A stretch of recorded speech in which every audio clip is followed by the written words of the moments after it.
by Iron Mouse for charity and use that to try and keep the lights on a little longer.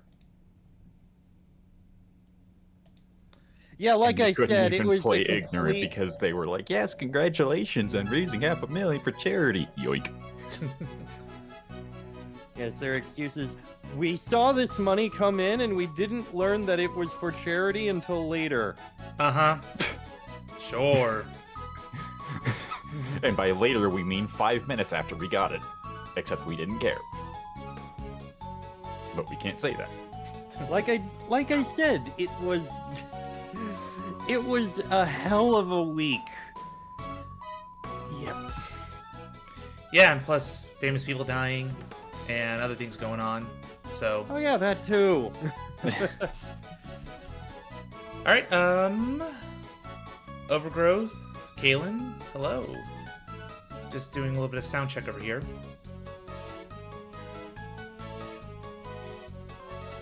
I'm assuming they're setting up. Can you hear me? I can hear you. I'm asking them. They're muted for reasons. Aye, reasons. Well, Kaylin's not muted. Kaylin has us muted. Yeah, she's deafened. Hello. Yeah, definitely, that's the term. Overgrowth, hey. I'm back, sorry. I had to put a pizza in the oven. Pizza. All right. Pizza. Pizza. I had some Domino's yesterday. We were doing a board game night, and went pretty well. Nice. Did some Zombicide and all that good stuff. Zombicide, Pendante, and Machikaro 2.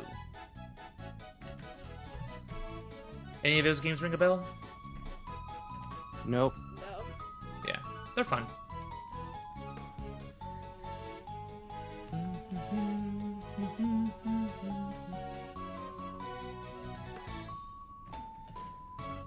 It is so hot here. Because you're in the room. Hot everywhere right now. I know it's hot everywhere. The heat wave is horrid. Yeah. Yeah. I was walking outside doing Even some groceries here, at I'm Aldi. feeling it. 96 in Orlando, and heat index says 101, 102. Even Our here, heat index basically is in a 102? state that's bordering Canada, is like, it's about 90 here. Honestly, I haven't gone outside, so I don't know how hot it is. Let me take a look at my app. I can tell how hot it is because I don't have working AC, and I'm in the basement, and it's way warmer than usual. Yeah. Okay, Nice. this week. Awful. Okay, this week's gonna be in the 80s. That's not too bad. I thought My first. thing says that it's like one. God, I wish it was in the 80s where I am.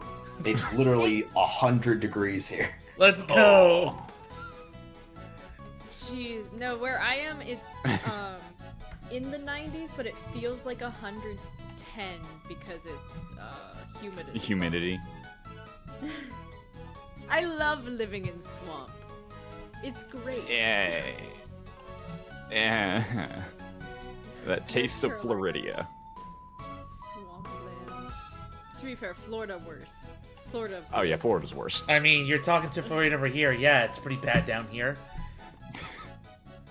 It's I such. should How know long it's did it pretty get bad worse? there. I've lived there before. For like 10 years. It sucks walking from just the car to the grocery store. It's just bad. No, literally, I went to the grocery store today, and then I had to lay down for an hour because I felt like I was gonna pass out. Whoa, damn. Okay. Yeah. Yeah. No, and I literally, I feel so bad. I had a friend that messaged in a group chat of, "Hey guys, if anyone's going to the grocery store, could you spare me a single potato? I forgot one. Potate. And I'm not going back to the grocery store." And I'm like, I didn't see this, I'm so sorry. Wait, you want a potato? Okay. My friend wants a single potato. Oh, I thought I had potato emoji. Nope, no, I didn't. Not anymore. Just give them one of your cats. No, my babies. The babies. All right. The pimpus. Yes, the babies. Oh God, no. No, not them. Not No. those babies. Wrong Just- babies. And Bright's here. Hey, Bright. Hello. We're summoning in the babies. No. No. Yes. Well, the baby's guy is not here. Why are we talking about babies? Because Mouse. He will never come back. Oh yes, he will. No, he won't. He's gone forever. He only exists when I want to. All right. Oh, sorry, God, I'm He sorry, only guys. I'm exists in our spoiling the whole minds. game for you. Pause. Think LeBlanc second is not coming back. Aw. I know we were all looking forward to his grand return, but I'm sorry, he's not coming back. But he's the main character. But- He's the most important I know. person. I know. I'm so sorry. I I know we all liked loved him. him. All right. So before we We're do trying to anything, accuse him of murder. I'm going to hit the magical red button. We are recording right You now. accuse everyone of murder. That's true. Well, only when they're the new person. Then they get they As get soon as- absolved. They get absolved immediately when a When a new person character comes shows up. Yeah, exactly. Doesn't matter if they were introduced like 5 seconds apart from each other. The person who was introduced last is the killer.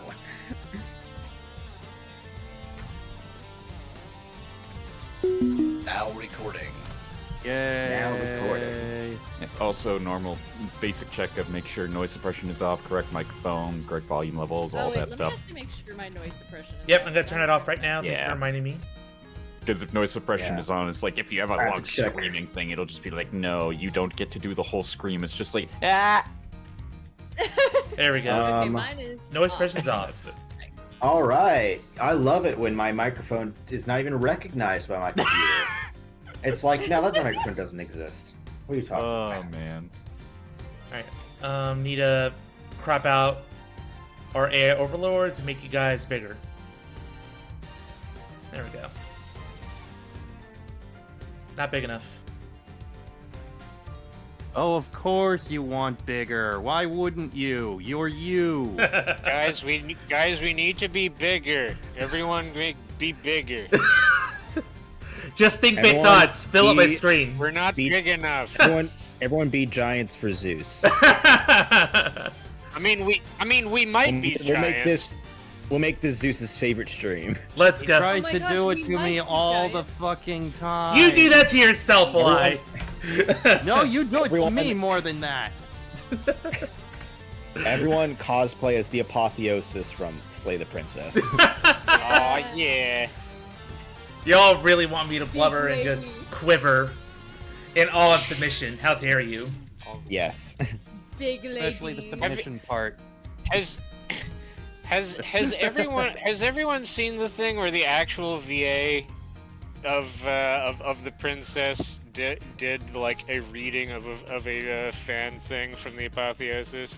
'Cause if not, God, I I really wanna see need to that. show it to you. I think I've seen it, but She's feel free to done share a it. lot of fan readings. Hold on, I need to share this because it's amazing. I just remember her on interview. It's like, what was the simplest role you had to do, or direction? Oh, I know one. I was just told Dami Mommy. That's it. That's it. And boom, I got it. And now I have a bunch of fan mail and creep messages, or I don't know, fans be fans. Well, Zeus, you don't have to out yourself Mommy, like mommy. that. Oh shit! Shut! I appreciate a good VA's work, not to that extent. Alright, I'm gonna run to go charge my phone, but everyone's basically ready. I think we have control. I got audio. So give me like 20 seconds. Found it. Oh yes, I have seen. It's always 10 times more amazing when it's the actual VA. Ah, Alright, back. that one. Hooray. My food is done before this really started. Yes. Feed the Because Dubcast. I didn't have breakfast. I slept until like 3 in the morning. Oh man. Or 3 in the afternoon.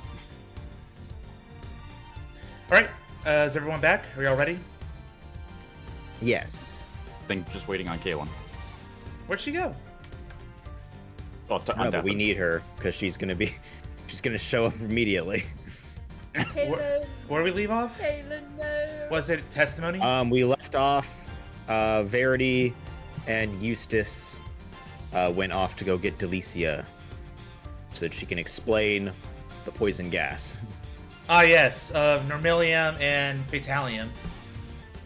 No, those are the fan names. Yes, I know. It was like Asphyxium. Ubiquium and Ubiquium and Asphyxion. Asphyxion, yeah. No, it's graphite and chloroform. Welcome back, Kaylin, I think. I never know. Alright, cool. Let's do it. Let's sync.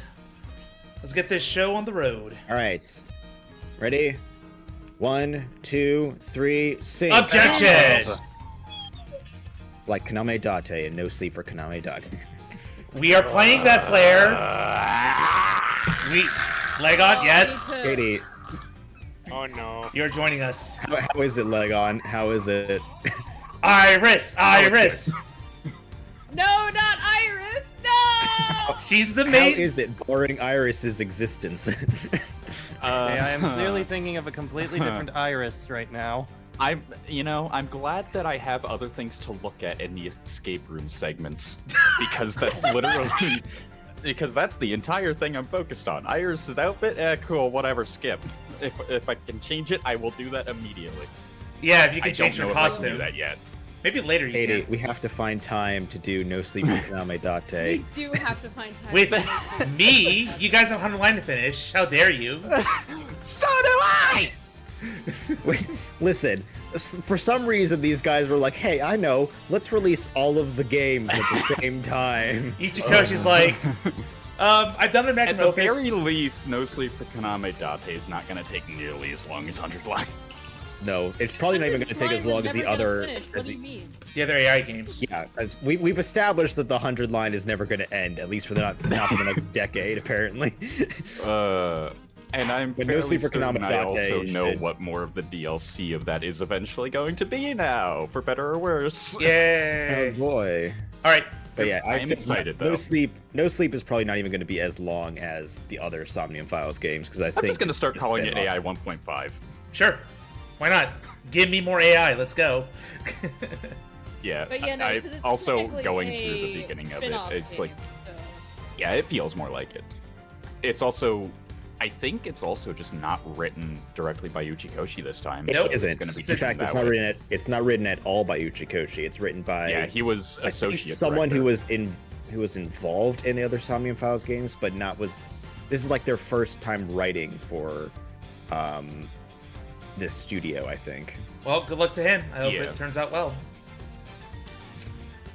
All right. It's pretty But there's decent so Iris far. in it, so it's not going to be. All right. Let's go. Let's resume the case. Alright. We ready to go? All right. Yes. Vamonos. Alright. On delay. Arriba. Forward words. 4 words.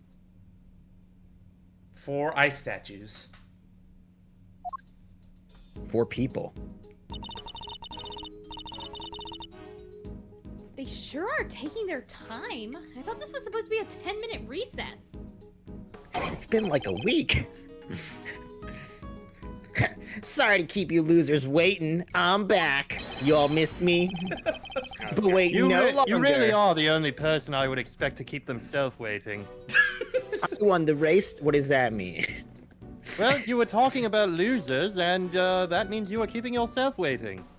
Edgeworth, how many times is your voice gonna change this case? At least one more, my dear moron. Too many. I Hello, you my have a new voice now. Hello, my fellow Edgeworth. What is going on in this thread? Oh no. Speak of Slay the Princess. Oh, don't worry. I'll only pop in order to insult the idiot. But wait, no longer. I won the race to find Delicia Scone, and here she is. Now where's my prize money? Now where's Caitlin? Hello, dears. This lovely young man just said you wanted to speak to me.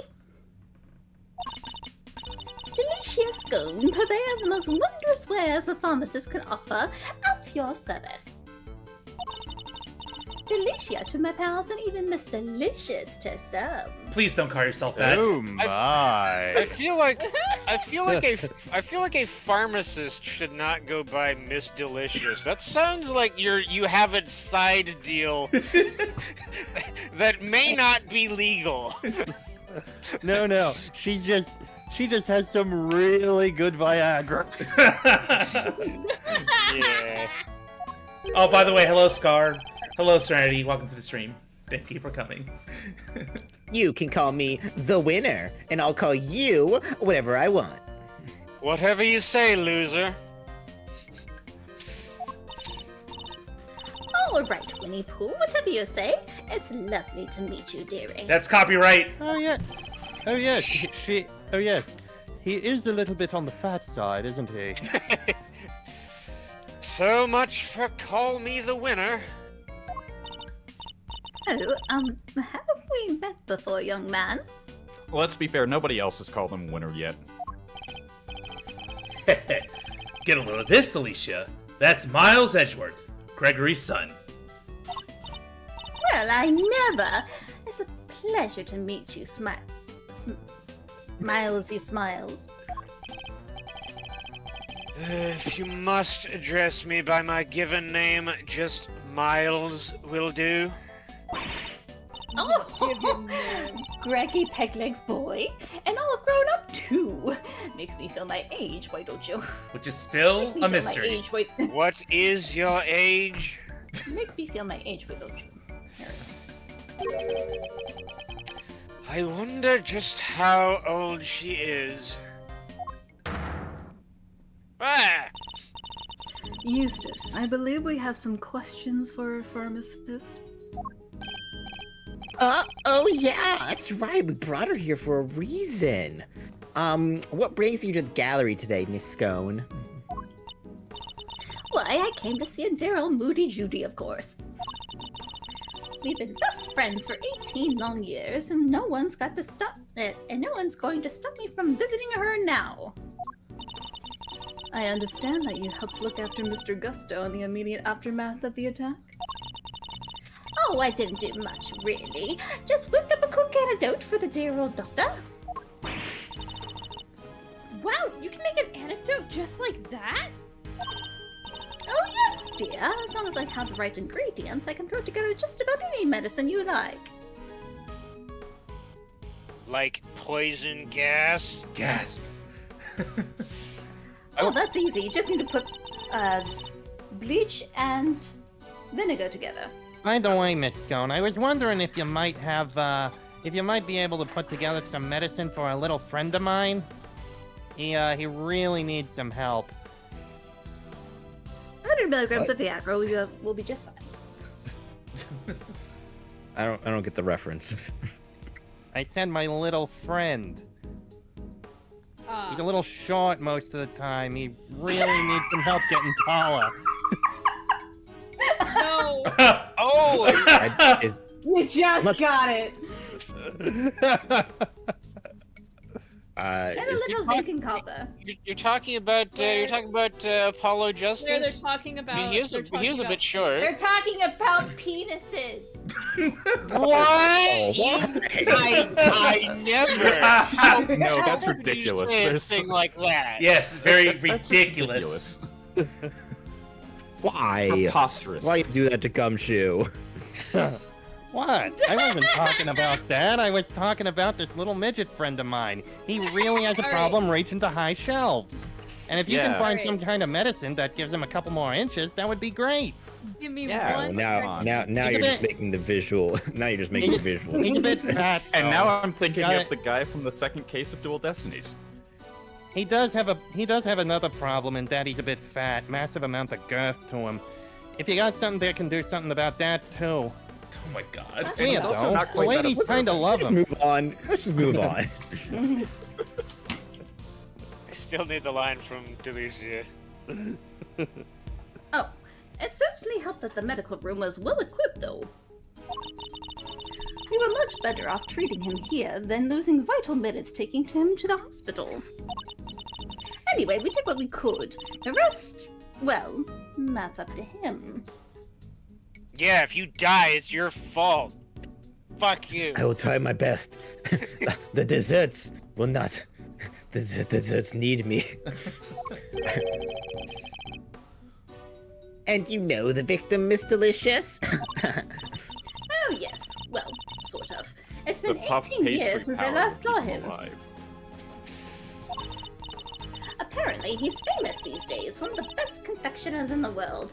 Or so they say. Interesting. So he's a well-known public figure? Certainly more well known than Like you. me? Oh, yes, Dick. He was on the news and everything. Confectionery crafting king of the world, they said. You hear what she said, Edgeworthless? I was on the news and everything. Wow. Yes, they tend to bring on the morons so that they can get the right answers that they want for the polls. Are Very you true. calling the victim a moron? Wow, victim blaming much. Wow. So the old dog really went to Zhang Fa and he upped his game. Just like he said he would. I Where became did- a furry. Where did she get her, like, gavel platform? Does she just carry it with her? No, she slams the ground with it. Slimes the ground. Slams the ground. Perhaps if we could proceed to the matter at hand. Miss Scone. Are you familiar with a substance known as Infesticide Ultra? Of course, dear. Use it to, well, get rid of, you know what. King Confectioners? That's what you use it to get rid of? Oh. You would know, wouldn't You you? use it to get rid of furries like me. Oh, it's awfully strong, though. That's something else. Oh, it's awfully strong, though. That's why they don't sell it in the shops. I mean, if they're canine furries, you just give them a chocolate bar. Oh. Mean. Might I ask what you mean by you-know-what? The little blighters that frighten the life out of poor innocent ladies like yours truly, that's what. Ghastly little creatures, running around people's nice, clean kitchens and terrorizing them. I'm still not sure if she's talking about cockroaches or competitors. She's being very circumspect about this. Oh, I get it. Those. Thank you, Miss Scone. One more question, if you don't mind. Why can't they just say what it is?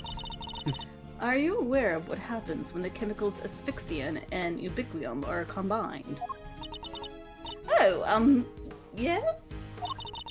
It's right there in the Infesticide Ultra instructions. Do not mix with products containing ubiquium, ever.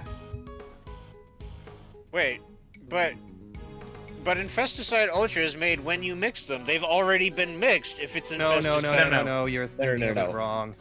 The poison Infesticide gas. Ultra is Oh! just top. Oh, right. Asphyxian, presumably given the name, also has that effect. That makes sense. Yeah, Asphyxion is an ingredient in Infesticide Ultra. Oh, I thought, right, I was confused. I thought the combination of them Nope. was the Infesticide Ultra. That makes more sense. Okay, yeah, I suppose having a bottle that you open and poison gas comes out of it probably would not be very useful for pesticide control, or for pest control. Not for Nope. normal shells. Isn't that basically what bug bombs are? Yeah. So then yeah, it is useful. Well, I mean, it's useful in that you need. I mean, you don't want to be right next to it when you set it up. It's also not as, probably not as, deadly as this gas apparently is. Because if you do, they react with it. Because if you do, they react with each other and make a horrible poisonous gas. What was it again? And effects of inhalation include respiratory complications and, well, death. Well, that is a complication. And poor old Gusty was nearly. And poor old Gusty very nearly didn't make it. To make that much gas, you'll need, probably 500 milliliters of each chemical, I'd say. She certainly talks like a skilled pharmacist. Ubiquitum's awfully thick and sticky, and it heats up very quickly indeed. It's also bright red and smells minty fresh. Oh, and cheap as chips. That's why they use it in everything. Asphyxiant's more watery, and it's white in color. That will do, thank you. You are clearly well informed, Miss Scone. Well, I should be, dearie. As well. As well as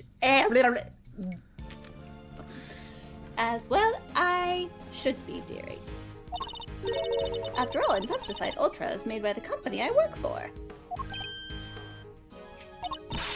Oh, but before you get the wrong idea, they don't go around handing out free samples. As I say, it's awfully terribly dangerous. You couldn't buy it even if you wanted to. They're really trying to push that she could be the one who did the killing. Both times. Yes, Miss Scone. Very interesting indeed. I think that tells us all we need to know. Strange, I thought she suspected Ms. Scone. But something in that smile makes me wonder if she has some other angle in mind.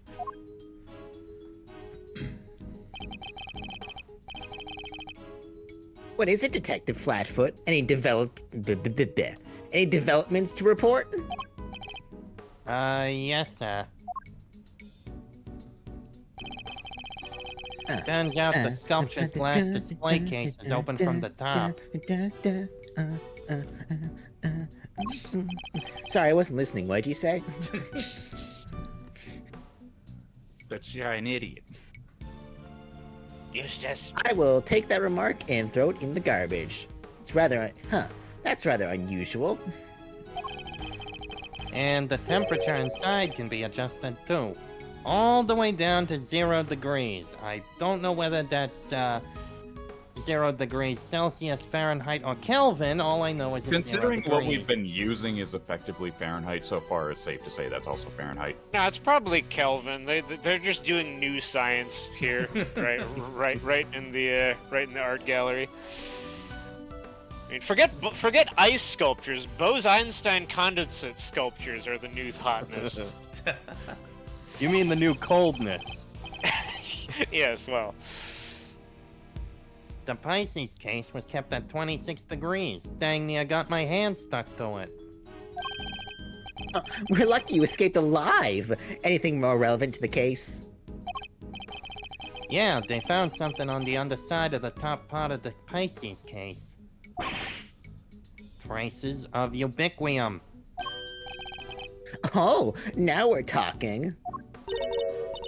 That's odd. If there's ubiquium stuck to it, it should have stayed stuck. After all, at 26 degrees, it would have been frozen solid. It would, huh? So, how do things wind up as they are now?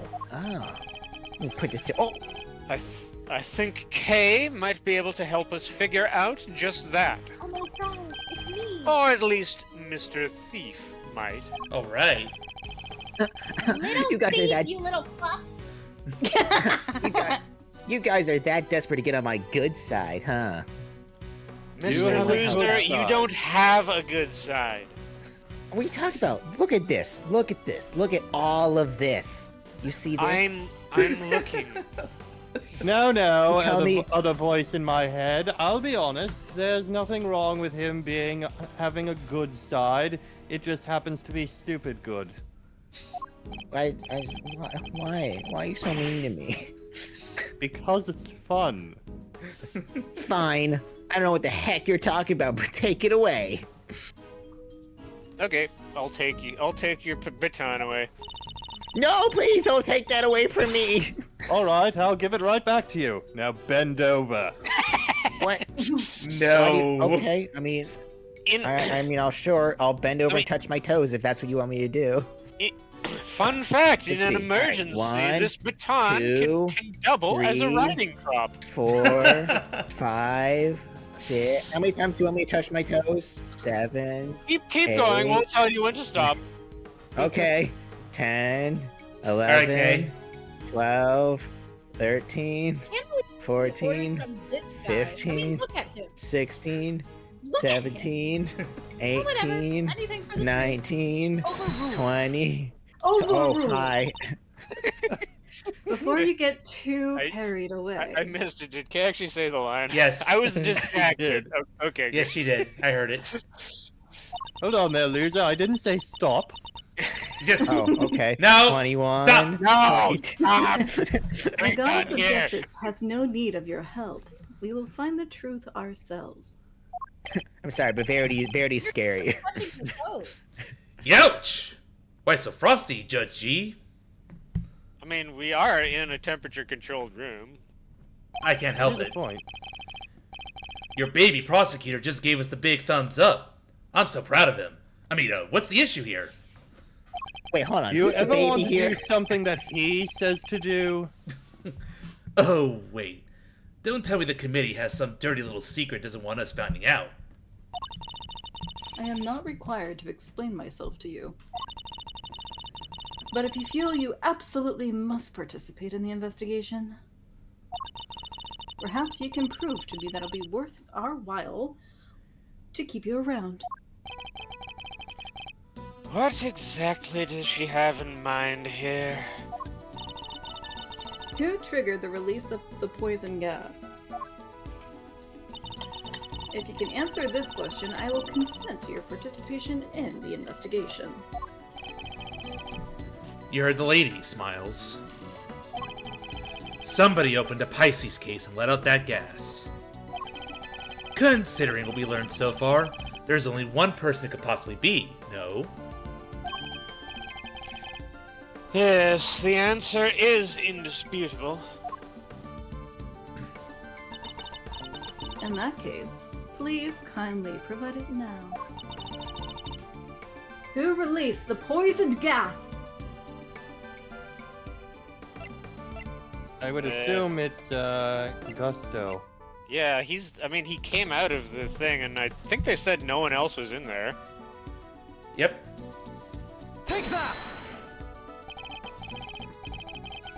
The victim, Carmelo Gusto, is the only person to have entered the Autumn Wing. Thus, only he could have opened the case. Correct. That appears to be the only logical answer. Very well. I will permit your participation in this investigation to continue. Well, that was easy. Imagine if How- at some point, an hour or two from now, it's determined that someone else was able to open the case, and then she immediately decides, well, since someone else opened the case, that means your answer earlier was wrong, and thus you are no longer allowed to participate in this investigation. I mean, I feel like 50-50. I'd be more surprised if that doesn't happen. However, if at any point I feel you are contributing nothing of value, you will be removed. Immediately. Understood. Even if Mr. Gusto did open the case, we still have no idea why. I needed to study the ways of this mermaid creature. Oh. A fellow scaly, if you will. I mean, Mr. Gusto did go to Zhang Fa, and you don't go to Zhang Fa Oh shit, am I a and not furry? come back a furry. Is it me, All right, or Mr. is, Edric, tell me what you want to see. is it me, or is Gumshoe looking a little blue? It's the lighting. They The improved- lighting of the room is bluer. They improved the Let's sprites. use the data. Let's use the data we've collected to recreate the scene before the poison gas went off. On it. Look at Do my. we get? look Do at we my get the screen. thing? Do we get? Yes! Yay! Yay. Oh, hold on. I need to scream properly. No, I didn't. It cut Nope, off. it cut off. Oops. We got nothing. Don't scare me like that. So this is what you were talking about, your Mr. Thief. It's little thief. Fuck.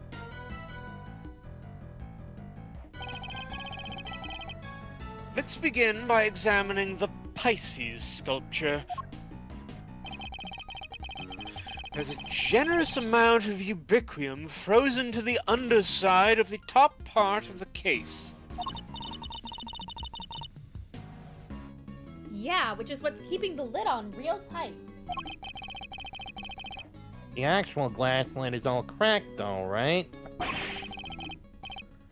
Somebody really went to town on your little house there, huh, Pisces? And do we have any idea of how the glass lid might have come to be so cracked? Well, it doesn't look like the outer face inside of the glass suffered any damage. I see. So we have a cracked piece of glass that we know is ice cold on its inner facing side. And we also know that it wasn't damaged in any direct way on its outer facing surface. Thoughts? Thermodynamics! Ice cold. Makes me think of the way you glare at people, sir. Don't be so forward. I might have to consider your next salary review. Oh no. Not again, sir. Cracks. Make me think of those deeply etched lines on your forehead. It was cracked by heat expansion. Applying heat to ice-cold glass from the outside will cause it to crack. Huh? Well, I appreciate the science lesson, but why is it all heat cracked in the first place? Why, indeed. A heat-cracked glass lid, lined on its underside with frozen ubiquium. You look like the cat that got the cream, Malzarino. You know what happened, don't you? I certainly do. And what's more, I know how Mr. Gusto opened the case. What? But you didn't give me a chance to figure it out first. This is my case. Yes, I wanted to complete the case by this evening, Mr. Loser. Have you think I ever would get managed there to by this actually figure evening? Have you ever managed to actually figure something out properly? Yes, I did. You know what? This morning, I figured out where my clothes were after I misplaced them. It took me only 3 hours. Oh my gosh. And did you receive any help from your parents? No. I must say that is more credit than I give him. I was going to make a comment on how figuring out that the peg goes into the square hole doesn't quite count. It would have been quite the wait. Well, don't give it to yourself, Edgeworth. I want answers. No. Why should we spoil the little child? Should we really spoil him with, How did Mr. Gusto open the case? I'll be the judge of whether or not it's correct or not, because obviously I already know the answer. I mean, I'm guessing it was this, given that Are that's you the sure, only... though? Are you sure it's the right answer? We'll find out. The blowtorch showed signs of having been used recently when it was found here in the autumn wing. I think it's likely it was used on the glass lid, causing it to crack. A blowtorch? Who uses a blowtorch to open a glass case? Eustace, that might be the first valid question you've actually asked yet. Bravo! Oh, Shall we thank give you, a cookie? Wait, what do you mean the first? Oh, you should be glad you finally have a first. Isn't that what you always wanted? To be first? Oh, I get I am it. first. I have a first. I'm Stupid. first. It's Mr. Gusto was trying to melt the frozen ubiquium so he could open the lid. Indeed. You beat me to the answer by a second, which means you're inferior because I'm first, and second comes after first. But we'll see who wins in the end. Yeah. How about that? For once, you actually tried something witty. Don't try to tell us you nearly had it. You didn't have a clue. Fun fact, the word... Fun fact, the word second does actually come from that second because it is the second, the second delineation after minute. So, it is actually the second. Oh, so you mean now- I'm and the now you know. Minute Man. Exactly! Good boy. Pat, pat, pat. Oh. Ooh, face. God! Oh! We're turning into a furry street by street, goddammit. No, it was Edgeworth. Oh, sorry, hold on. I'm sorry, I was saying your name wrong this whole time. Oh, I apologize. No, it was Edgeworthless, making things hard to understand. Sorry, I know we have to keep our little love language up. You calling me loser, and me calling you Edgeworthless. It's us showing how much we care about each other, right? No. Hey, would you mind updating the recreation so that Mr. Loser can follow along too? Oh, you charmer. Sure, just for him. Alright, here goes. This is not some weird hate love. Don't go that way. We didn't get the This is not some yippee. kind Hey, of masochistic you- romance. I just hate You you. didn't do it right. Where's the thing? You didn't say yippee, Katie. Oh my gosh, I didn't! We I'm can't so sorry! continue until you two give the whoopee. The yippee. There you go. Yay! Okay, well, now we're good. Mr. Gusto was alone in the autumn wing. No, he's not. We're right here with him. And while he was in here, my he God. used this blowtorch to melt the frozen ubiquium on the underside of the lid. Wait, shouldn't he be, like, back in the medical room? Isn't he, like, sick or something? Goodness. We'll explain the concept of the passage of time to Mr. Loser later. You know what I Oh. find absolutely amazing? He really is winning. I mean, you happen to be standing here in a room with Larry and Gumshoe, and he's still managing to win. That is actually impressive. And? Oh, that was the end of it? Okay. As the ubiquium melted, it mixed with the asphyxian that was already present inside the glass case, thereby producing our poisonous gas. When Mr. Gusto had finally managed to open the lid, he would have released the gas and poisoned himself. He made it as far as the fountain room where he collapsed.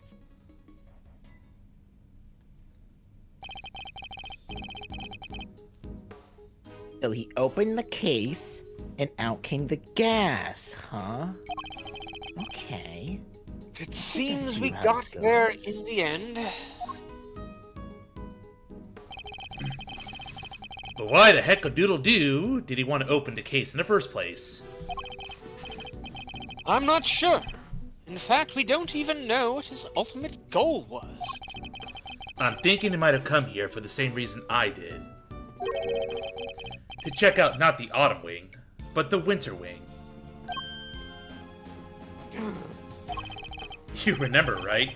I thought this was where the winter wing was when we first got here.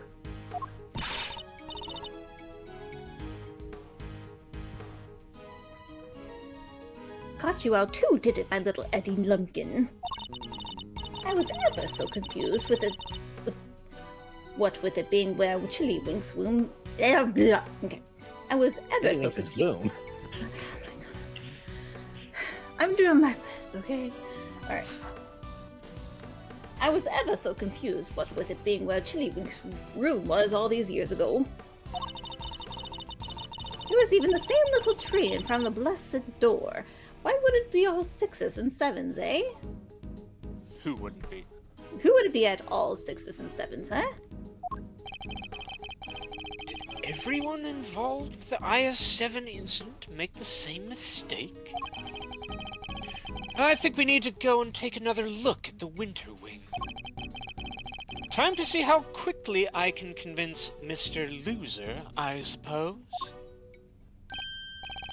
Eureka! Yeah, see? I can do it too, Edgeworthless. Ladies and gentlemen, I have the answer. I have figured it out. The Figured out answer what- to what, exactly? The man was going to end it all. A dramatic exit stage left, sort of artsy-fartsy farewell. Yeah? You never expect the suicide twist. Have you been listening at all this whole time? At my level, I barely need to listen to a word, and I still understand exactly half of what's going on. Like people arguing on the internet. Buddy, the bar was on the floor, and you still managed to figure out a way to get under it. Oh, man, that must mean I'm great at limbo, right? You might want to let go of the shovel. Perhaps I can explain a few of the finer details to you later, Eustace. Winner's prerogative. Winners? That's my name! Sure, thanks, Cavell. Thank you indeed. I find it's always best to leave things like child wrangling to a professional. You're calling a professional child wrangler? Goodness. I wonder In if the she's able to meantime- wrangle the judge as well. To be fair, she is a professional mommy. In the meantime, don't you have something to tell Mr. Edgeworth and his friends? Oh yeah, I totally forgot. My bad. What is it now? So, get this. I took the liberty of investigating our friendly pink pharmacist here. Or rather, I had one of my underlings do it for me. But you know, they're like an extension of me. You have underlings? What is the world coming to? The dark age of the law. No, Of that's just what course. he calls his coworkers. He's just got such a Of big ego course that I they're have all underlings. That's nothing to brag about, you know. Just shut up! Can't you see I'm talking? God. So rude talking over somebody else. Anyway, let's put a pin in my suicide theory for now. We'll come back to it later. Yeah. I have something more important to tell you. It was Miss Delicious who set up the poison gas trap. Yeah. Well, to be fair, so I was all prepared to believe that Ms. Scone was the culprit. Now I don't. That absolutely exonerated 100%. Like, no question in my mind. Delicia Scone is completely innocent. Based off of what? Wait, I'm talking here. Hey, how could you say that? I was greatly saddened to learn of this, Miss Scone. Your profession is one dedicated to saving lives, and yet you used your expertise to try take one. I thought as a pharmacist, her profession was one about making drugs. It was the doctor who was about saving lives. I beg your pudding? How dare you? I did no such thing. Well, the proof is in the pudding. Perhaps you could explain, Mr. Winner. You bet I can. Get a load of this. I think my you meant baton. Mr. Loser. You said the wrong name. Oh, I'm No, terribly no, sorry. no, you said winner I was so that you distracted. actually pay attention. This is Miss Delicious's pharmacist's license. Valid under the law of the state of see-through? What? No idea. Also, I love how the date of birth and everything else is just blurred out. We will never So you know. can't it even says see how right old she here- is. And it says right here that she was born on Nunya. Under the state of business. Exactly. I don't know what time period that is, but you know. It says right here that she's authorized to handle Infesticide Ultra. A product we have established contains asphyxion, one of the ingredients of our poison gas. Wait, really? It does? Oh, wow. I didn't even know that. I was just reading stuff out. Exactly. It's almost impossible for ordinary people to get a hold of that stuff. But Miss Delicious is no ordinary person. She's a card-carrying pharmacist. The scoundrel. Hear that, Miss Delicious? He thinks you're no ordinary person. I'd say he's coming on to you.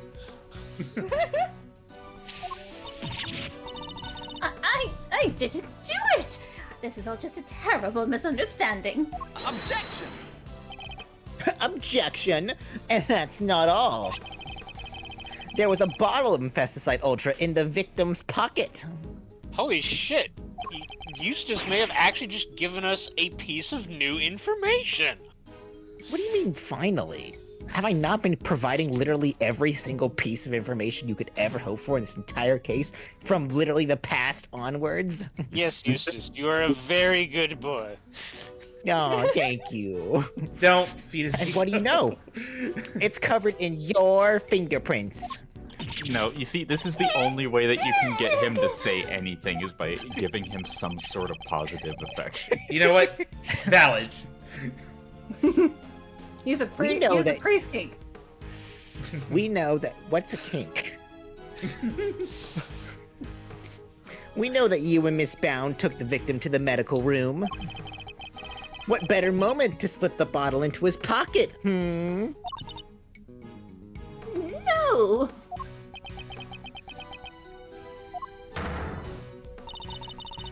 There is only one person on the premises licensed to carry Infesticide Ultra, and that was you, Miss Scone.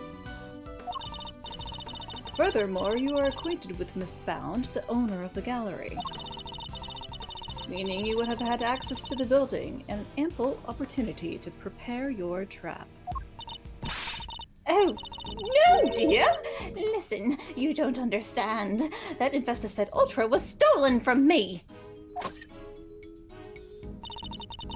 Lying will only lengthen your sentence, Miss Scone. I'm not lying! Oh, it's in my back somewhere, I'm sure of it. What is she looking for? That's not it. A note that just says, for the police, I didn't do it. Uno reverse card. And that's not it. Or possibly just a get-out-of-jail-free card. Huh? That cloth looks familiar. Ah, here we go. I knew it was in here somewhere. Look. And what is this? Nunya. There's something written on it, I think. Well, then Yes, hand it over. you identified words. We're Well, then- almost I did. getting you to numbers. Well, then hand it over here, Numbers? loser. You I'm think I fairly can get to certain if numbers? there's something. I'm fairly certain if I- there's something written on it, you'll never be able to figure out what it is. I only know one number so far, and that's 1. That's my favorite number. April 1, complaint Oh, I know filed. that number! Offense theft. Items stolen, Infesticide Ultra, 1 bottle. Oh, I know that number too! Crime 1! report relating to a theft. A what? I don't know what that word means. I'm sorry, Eustace, you'll have to wait for Crime 102 to learn about theft. Oh, I only knew one of those 2 numbers. Technically 3. See, you silly billies, I told you somebody pinched it off me. A week ago, no less. By which you mean to say that it was not in your possession at any point today? That's exactly what I mean to say. I think the bottle you found might just be the one I lost. I always have some in my medicine bag, just in case, you know. Just in case I need to poison someone. Yeah. Yes, because as you know, some extremely dangerous poisonous chemicals can be used to make very potent antidotes. Which is probably actually very true. Yeah, I mean, technically, the only difference between medicine and poison is the dosage. Also true. And I'm supposed to keep my bag locked up tight, but, well, I'd forget my head if I wasn't screwed on. Wait, your head is screwed on? That's You're interesting. a robot? That explains too much. No, I just suffered an internal decapitation, and I had to get my neck literally screwed back together. Oh my. Really? You're a Dullahan! Jeez. And now, thanks to silly old me, well, someone's gone and mixed up a cloud of poison gas with the stuff. Also got a comment from the chat. The length of the sentence directly proportional to the length of the gavel handle. The gavel handle. Damn it. I will extend your sentence just like I extend my gavel. I see, but why on earth would you carry such a hazardous substance around with you? Like I said, just in case. You'll never know when one of them might appear. The furries. You mean the ghastly little creatures that run around in people's nice, clean kitchens type of them? You can just roll up a newspaper and whack! One and done. Well, what do I do now? I don't know what to do with this. Ah, of course. I think perhaps it might be wise to confirm the authenticity of the crime report, just to be safe. Oh, I think that's what I'd have to do. It can't hurt to verify Mrs. Scone's story after all. She may be lying to us. Good idea! Alright, I'm gonna go give the precinct a call. Don't go anywhere. But how is he going to call the precinct? He doesn't know any Miss numbers besides Stone one. might not be guilty after all. Well, maybe for his benefit, like we live in a place where 111 is the number to call emergency services, and he'll go No. from there. No. Gavel gave me a I'd like- phone with all these names on it that all I have to do is click on the name and it just goes to the place I want it to. Well, at least I can feel comfortable knowing that I know his password. Not that there's anything I'd want to find. 111. Yes. What do you mean wrong? well, I'm out of ideas. I missed it. Just can you say the line? Next time, try I did 1, say 2, blind, 3, yeah. 4, 5. I'm pretty sure he has the same combination on his luggage. Indeed, if she really were the one who set up the poison gas trap, then I highly doubt she would have used a method that directly implicates her. Exactly.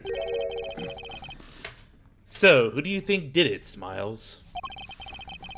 Someone with knowledge of the victim's likely behavior, and the time and means to prepare.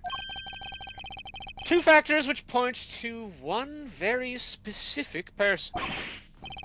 Oh, yeah? And who might that be? Don't leave us hanging, big guy.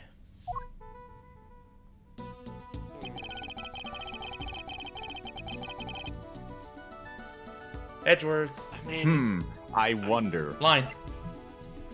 oh, who had the means to steal the Infesticide Ultra and dress up one room to look like another?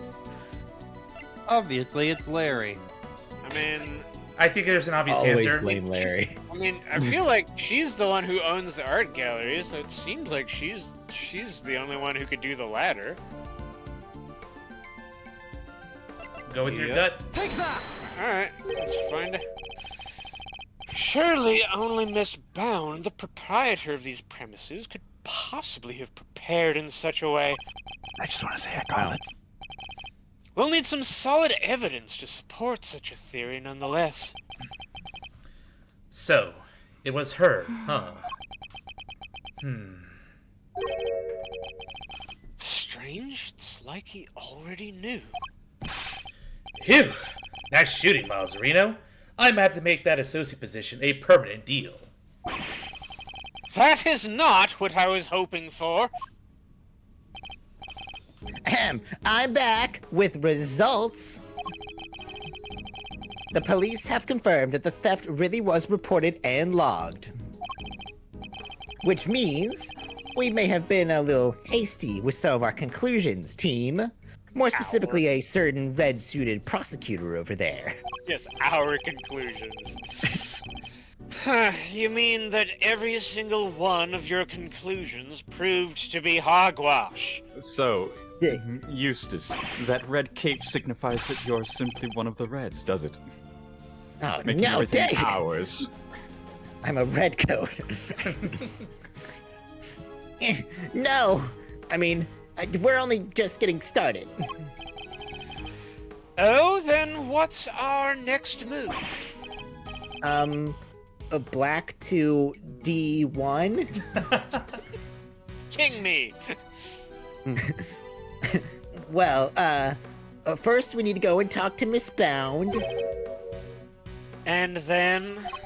I don't know, dude. I can only think one step ahead. And then I'll think about what to do after that. Just my case. Eustace. Mr. Gusto's real destination appears to have been the Winter Wing. Perhaps it would be worth having someone investigate that room more thoroughly. Oh yeah, we should totally do that. Flatfoot, go and investigate the Winter Wing.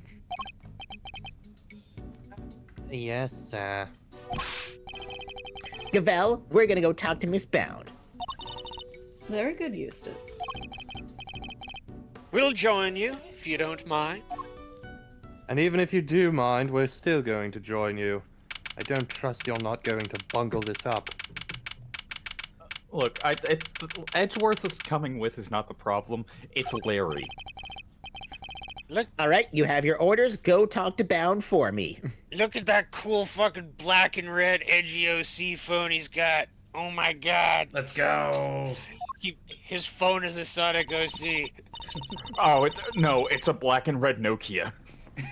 Hey, Mr. Winter, weren't we gonna go talk with Miss Bound ourselves? Sure, but I thought, why not let the grunts handle the grunt work, you know? I mean, who wants to actually interrogate a witness? That's not like the fun part of this game or anything. Means I can just sit back and wait for their report. A winning strategy. You sound like middle management trash. You spoiled little. Oh, he's so exhausting. I need a break. Huh? There's something in the fountain. Yes, Kay, it's called water.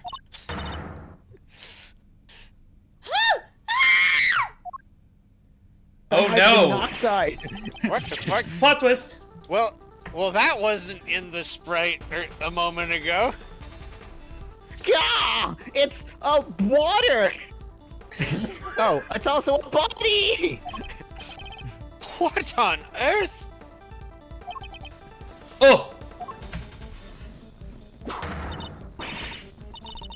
Who the fuck is this? Order! Order in the court! Somebody call forensics! Bad news, sir. Real bad news. Order! I will have order, detective. The ice sculptures in the winter wing.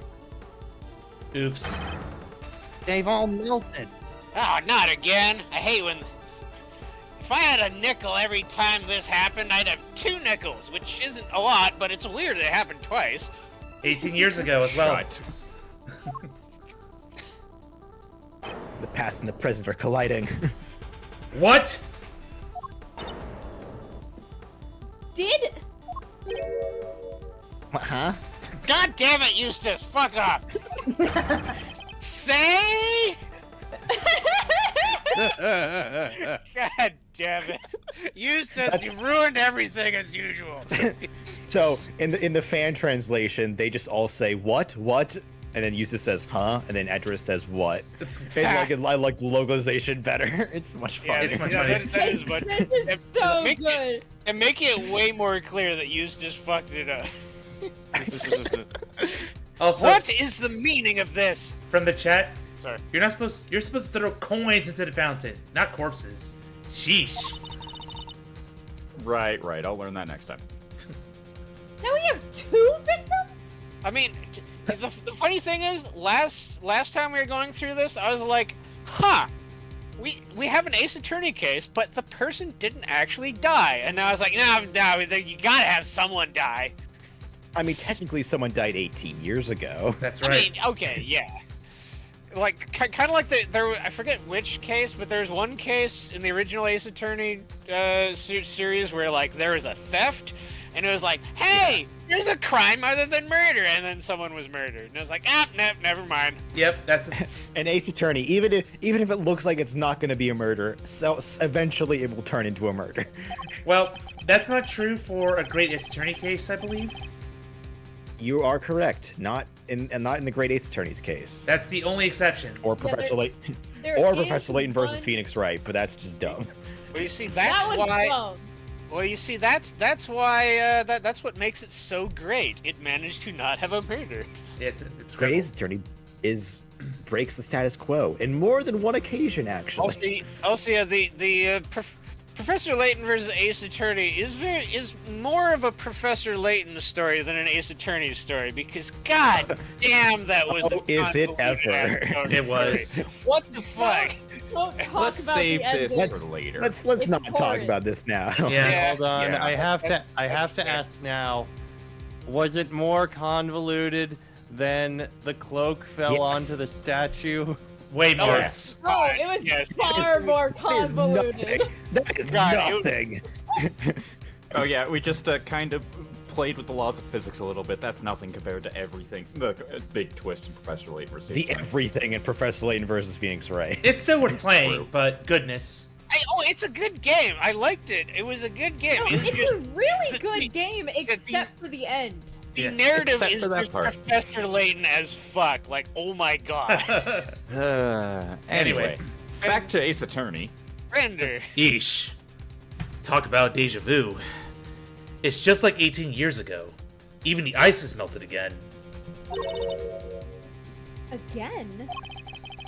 I wasn't here for the backstory. This is like some weird rerun. Same people, same everything. I said it before and I'll say it again. This is no quinky dink. You're with me, right, Miles Areno? I am. And I think the answers lie in the IS-7 incident itself. In fact, I'm convinced of it. Heh. Great minds think alike. Alrighty then. Time for another trip down memory lane. Are we not gonna say who was Oh murdered? no. Like, Do I have to Von who was Karma the lady again? that got murdered? I don't know who she is. No, you will not find out until we come back to the present. This is actually probably a good thing for a quick bio break. Okay, Yeah, quick bathroom break. break Alright. and such. Beer beat. But yes, we are going back in time. You thought we were done? No. Nope. My poor throat. Time for Bring me to back sit the back Von and do Karma nothing. and the Gregory. And young Eddie. Yay. Oh, maybe I get some more lines too. No. So maybe I get to say something again. Alright, BRB. I guess I'm going to have no lines for a while.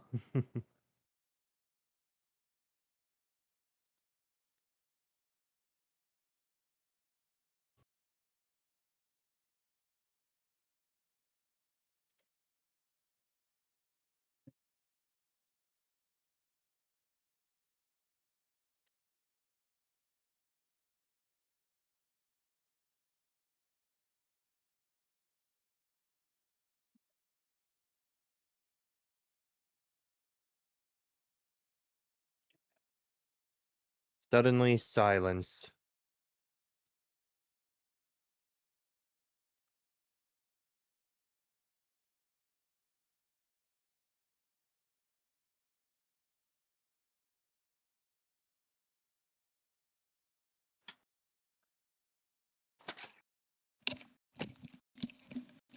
Da-da-da-da-da-da-da-da-da-da-da-da-da.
I have returned.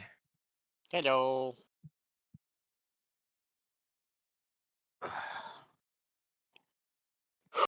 Who else are we still waiting for? Zeus. I think.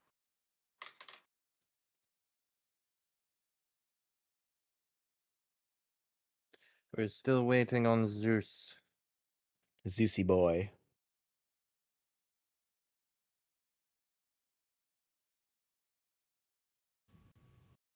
It is thundering here now. It wasn't Alright. supposed to storm today. Aha! Sure, I have sure. sent my thunderstorm down to you, Katie. No! It was really thundering here like a couple of hours ago.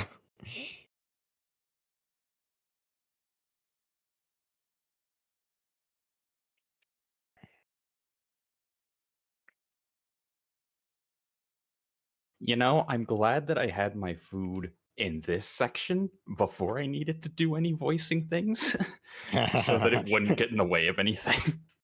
So now you can be fully Von Karma. For better or worse. Yes. Voicing a character who destroys your vocal cords is always great. Oh yeah. I remember a fun fact in Looney Tunes where most I'm of back. the characters were voiced. Hello, in Looney Tunes, most of the characters were voiced by Mel Blanc. They always. I at least heard a thing saying that he always recorded all of his Yosemite Sam voices at the very end because he was just done every single time he finished up with Yosemite Sam. He could not do any other voices. So, Because it was just that intense to do. Yeah, by the way, are we all back? I Yeah. think so. Okay. I never Head left. count. I still can't believe the IS-7 incident was Gregory's last case. Or that it's been 18 long years since... a murder at a confectionery contest. And of one of the participants, no less. Artie Frost. Hey, what's going on over here? Are we having a little powwow? Shush. You stay out of this. You have nothing to do with any of this anymore. No, Oh, what really is okay. happening You is bastard. what's really happening is Eddie Fender's pulled out an old-fashioned blocky CD player, portable CD player, and that's just what he's playing. As I narrate. Yeah, man. Eustace is like, oh wait, hold on a sec. I'll go get the popcorn. I'll be back real quick. Alright. Take your time. I'm gonna be here a while. So, they pulled his body out of a treasure chest that was part of Sanson Tangaroa's chocolate tableau. tableau. The blue? I thought it was tableau, but never mind. Tableau. It's tableau. Yeah. Hello. He'd been hit in the head with a large rock salt lamp, and subsequently bled to death. We found the lamp hidden inside the candy castle that Alicia Scone had made for the contest. But then, before anyone had the chance to investigate Mr. Frost's own room,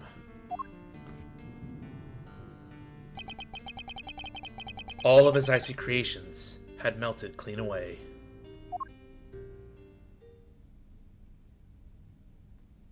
Time machine! Whoosh! What? 18 years ago?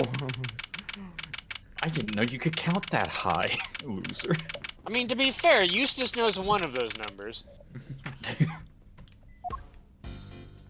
Back to the best theme of the game. Oh, right. I'm That's Gregory. you. Sorry. Okay, hold on. It's been Gotta get so out of- long you Get out- forgot.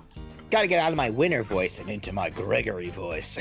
Suddenly, I feel so much more respect for him. Suddenly, I feel like I've aged like 20 years. All of Mr. Frost's work destroyed. Mr. Von Karma wasn't very happy. Told us to get out in no uncertain terms. So, what do we do now, Mr. E?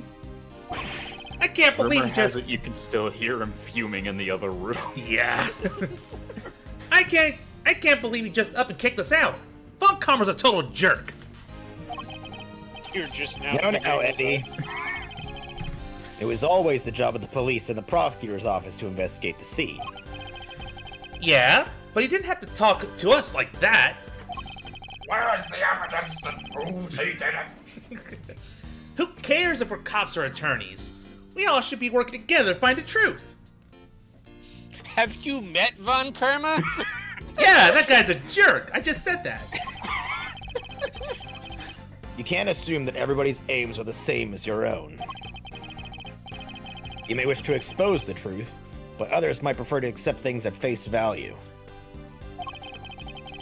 Which way of thinking is right will depend on the person. But what if somebody innocent ends up behind bars because no one managed to uncover the truth? It can happen. We're all human, police and prosecutors included. Which is why defense attorneys exist. Our job is to help people in just such situations, to be friends to the friendless. Friends to the friendless. Yes, like you. Oh, you, Oh. Mr. E! You don't have to remind me of sad social life. Come on, man. Listen, I'm just speaking the truth, you know, that thing you were just complaining about. Now, we may not be able to investigate Mr. Frost's room as we hoped, but that doesn't mean we can give up. Oh. You're right, Mr. E. I'm sorry. I should have thought more before I opened my big mouth. Yes, take the lesson to heart, please, for the love of God. You're young, Eddie. You'll learn soon enough. I will. Better. I promise. I'm kicking you to the curb. Back to young Judy. Mr. Edworth, Mr. Fender, you look like you could use a little pick-me-up. We're gonna sing again? Oh, no. It's those things in her pocket. This is all I have, but please, by all means. Whoa! You're the best, Miss Bound!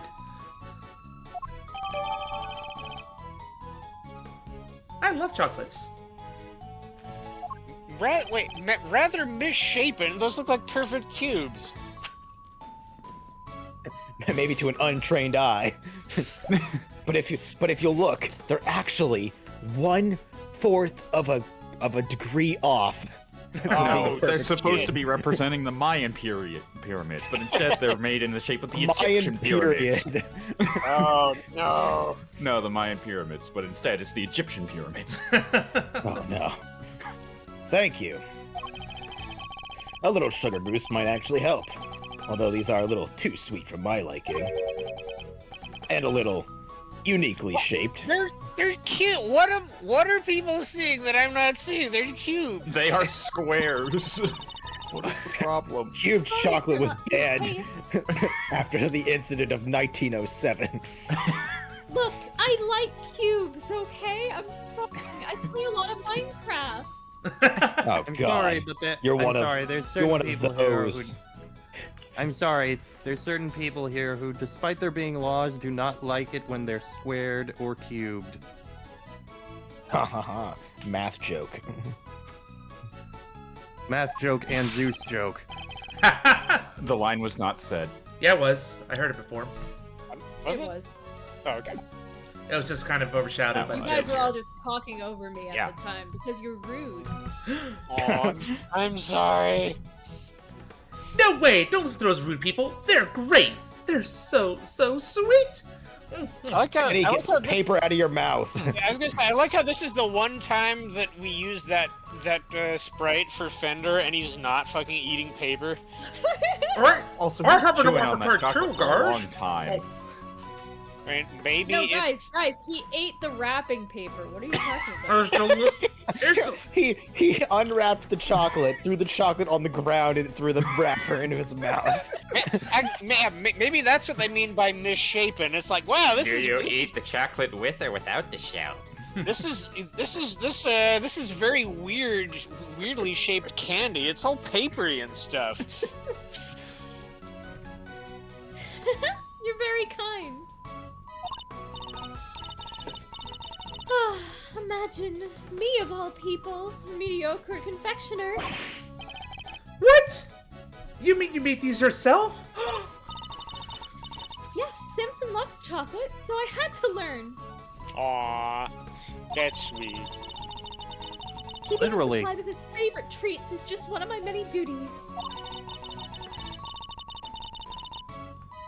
Although he does spend most of the time coaching me on how to improve my technique. Mr. Tangaroa shares a lucky guy. Can't eat homemade sweets made by the one and only Judy Bound. Everyone sounds amazing. I'm sorry, did you say something? Nope. Nothing at all. Dear sweet Eddie, you really do still have a lot to learn. She's way out of your league anyway, but... But come on now. Also, isn't she literally married to Mr. Tangaroa? No. Oh, she's they're not? 16. Oh, is she? Well, she looks older than 16. Clearly her It 30... seems you're quite committed. Sorry. I mean, yeah. It seems you're quite committed to the work you do for Mr. Tangaroa, Miss Bound. Of course, what would I have to stay here otherwise? What do you mean by that?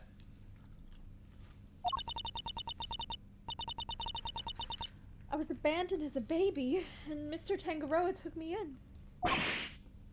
Ah!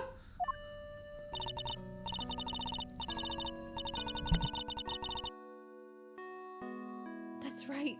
One snowy Christmas Eve, many years ago, he found me on the steps of this very mansion.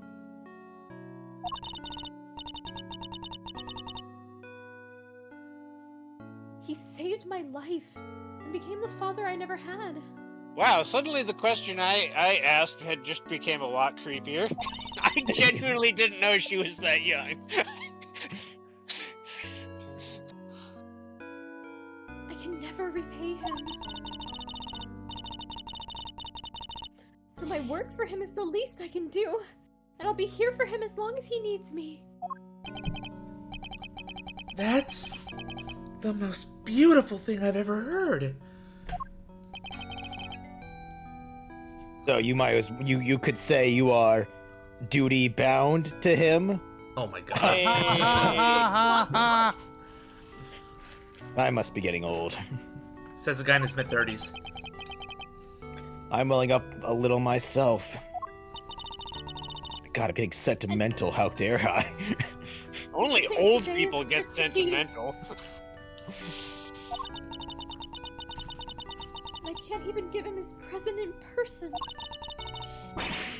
would do anything to save him. Anything. Including murder. Please, if there's something I can do to help, just say it. We're very grateful, Miss Bound. Perhaps you could help us by answering a question. Did you know the victim? Not very well, I'm afraid. Oh, but if you wanted to see some of his work, I have a picture of the sculptures he made for the finals. Those look familiar. Aha! My, they're stunning. Aren't they? I think they're masterpieces. Who would have thought you could make such intricate sculptures or intricate statues out of flavored ice? Samson adored them too. Oh, hey! That's Taurus and Gemini, right? Freaking nerd. I didn't know you were... I didn't know you were keen on constellations in the Zodiac, Eddie. Oh, I love it! The stories those stars can tell. Take Gemini, for example. See the lyre? That's what the harp is called. And the arrow and the... Hold up. The lyre doesn't have any strings. Huh. Did Mr. Frost forget to add them, maybe? That doesn't sound like something he'd forget to do. Wait, really? But I thought you just said you didn't know him very well. Oh, well, he didn't seem like the type. Suspicious. It seems like she's got something to hide, too. You took this photograph yourself, Miss Bound? Yes, I used this instant camera here. It develops the pictures as soon as you take them. It's so useful. Oh, I'd love to see it in action.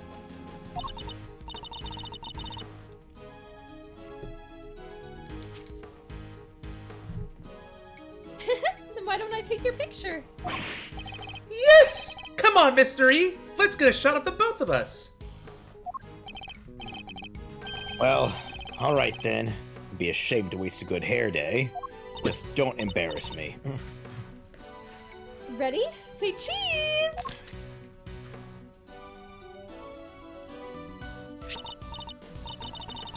There! All done!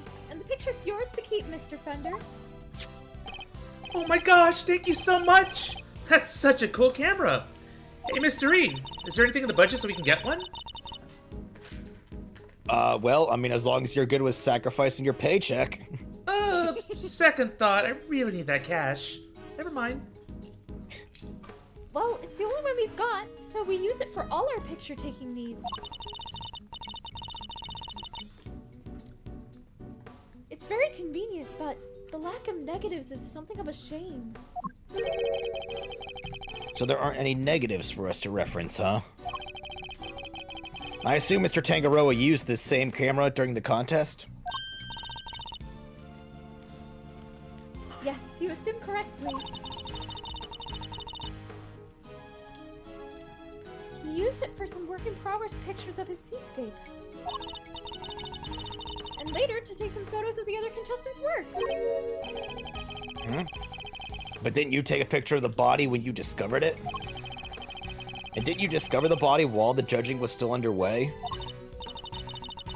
Yes. Samson wanted pictures of all the entrance-completed rooms. But the film ran out just as they finished photographing Mr. Gusto's work.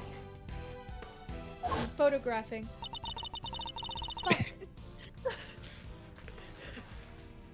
So he asked me to go put in a new cartridge.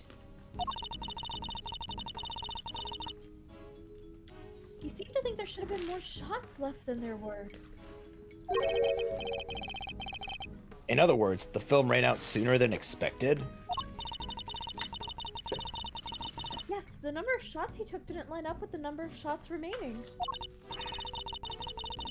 But he thought maybe he just lost track somewhere along the way. But had he really, though? Mystery photos. I went to our living area to change the film and was passing through the fountain room on my way back. When I heard the sound of something break and collapse in Samson's room. Don't make me scream again. No! There we go. Samson, are you in here?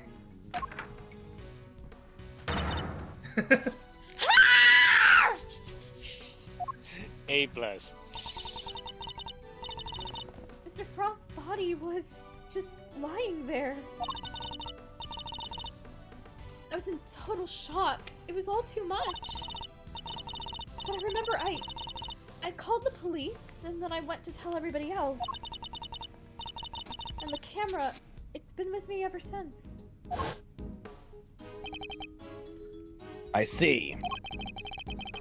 I'd be grateful if you could lend us the camera in this picture, Miss Bound. Of course, here you go. Thank you. Only 3 remaining.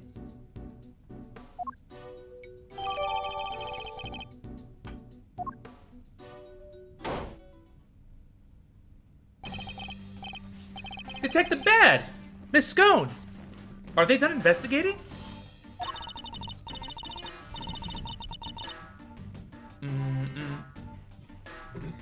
They're done without me, that's for certain. The big meanie told me to clear off. With you, not without you. And They're done with me, that's for certain. The big old meanie told me to clear off. Honestly, that mannequin will be the end of me. The cheek of him. Yeah, you too, huh? I feel like he'll be the end of me as well. Oh no. Rip. Guess he got tired of people cluttering up his crime scene. Did he write you off too, Detective Bad? Yeah, Von Karma seems to think I'm a nuisance. Can't do things his way with me around. Why would Mr. Von Karma go so far as to exclude... Why would Mr. Von Karma go so far as to exclude his own lead detective? So he can fabricate evidence, duh.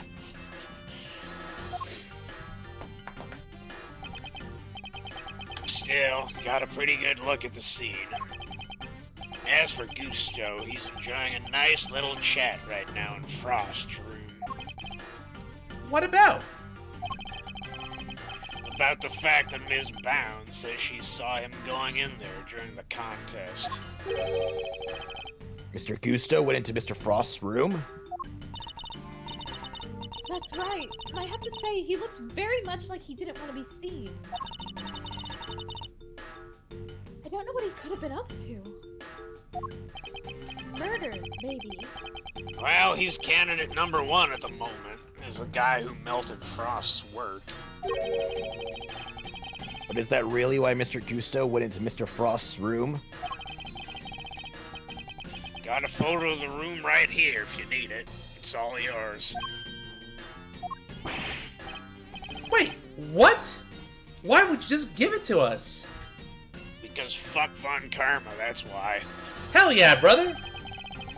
Do I gotta spell it out for you, kid? I'm offering to help you guys. I want the truth about this case to come out. Detective! The truth is neither straight nor gay. Really, Detective Bad? Mr. Von Karma won't be happy about this. Yeah, well, I'm not Von Karma's stooge. If he's gonna stonewall my investigation, then I'm not gonna play by the book either. Can't let some pesky rules keep me from finding the truth. Ooh, dramatic irony for how him becoming the Yagarasu Yeah. eventually. Oh yeah. Now, can I, Mr. Edgeworth? Indeed. Thank you, Detective Bad. Wow. I can't believe you won him over, Mr. E.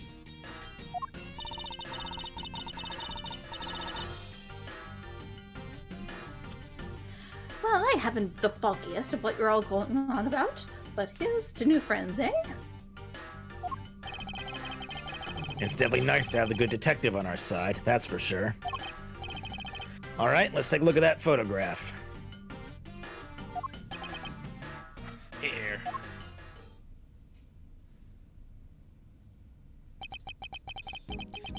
This is what Frost's room looks like right now. Yikes! There's nothing left of his flavored ice sculptures but puddles. The floor appears to be completely covered in a pale blue liquid. I should compare this with the photo I just borrowed from Miss Bound. I assume that the unplugged power cord has something to do with all this. Yeah, once that was out of the socket, and the display cases lost power, and up the temperature went. Yeah, it looks like they're all connected to the same power strip. Do you have any idea when it was unplugged? Nope, still working on that. Those sculptures were beautiful. What a waste.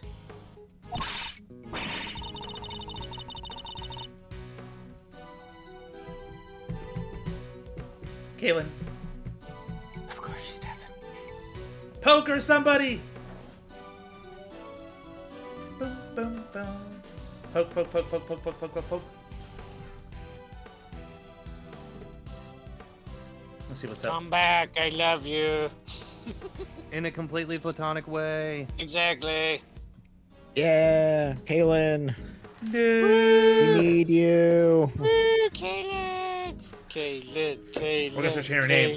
Kaylin. Kaylin. Everybody go stand in front of your mirrors. Oh, never mind, she's back.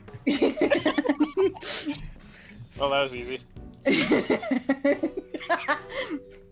You can say that again. I should have taken a few more bites out of them while I had the chance. So, they tasted good? Did they ever? I never tried ices, so yeah. I've never tried ices so scrumptious in all my life. Really? Man, I wish I could have a bite. Well, scrumptious, except for the salty bit, of course. That was unbearable. Salty bit? It's in the other photo you've got there. This bit, the harpy thing. Oh, no wonder. Demonized liar. Did she fucking eat it? Wait, that's why it had no strings? Because you ate them? You fatty? How dare you? Wow. I have didn't no... eat that much, you cheeky little devil. I told you. It was all horrible and salty.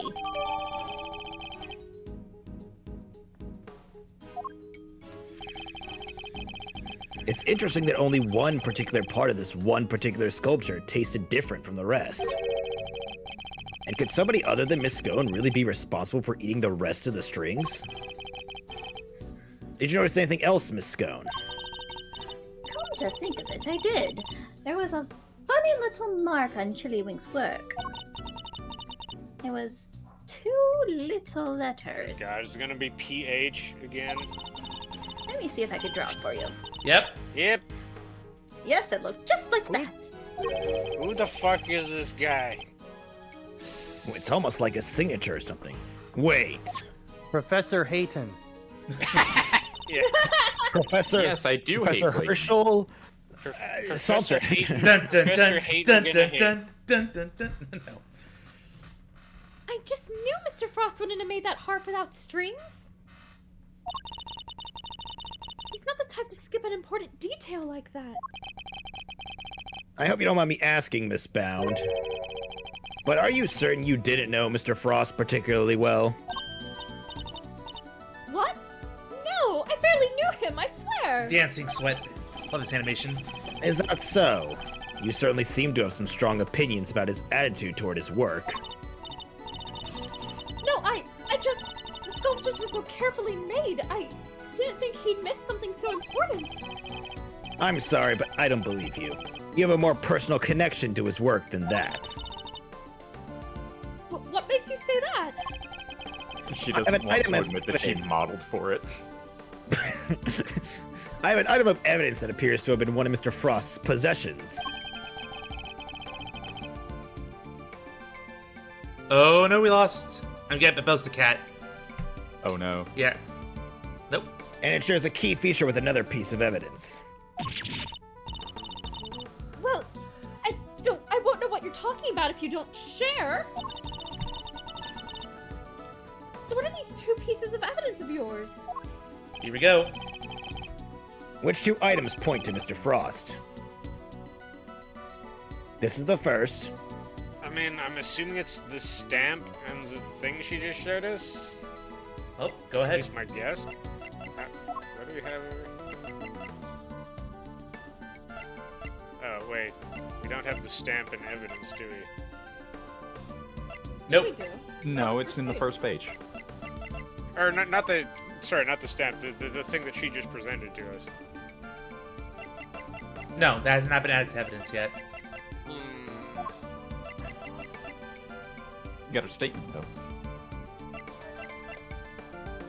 Wait, do we have a statement from her? Well, present the one you know is connects it. Take that! And now the second.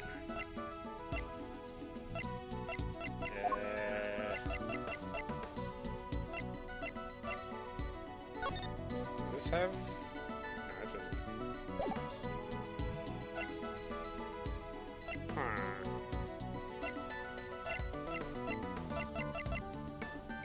Legon? Chess, what do you think? Do the voices in my head have any ideas? Because I'm not immediately seeing anything. No idea.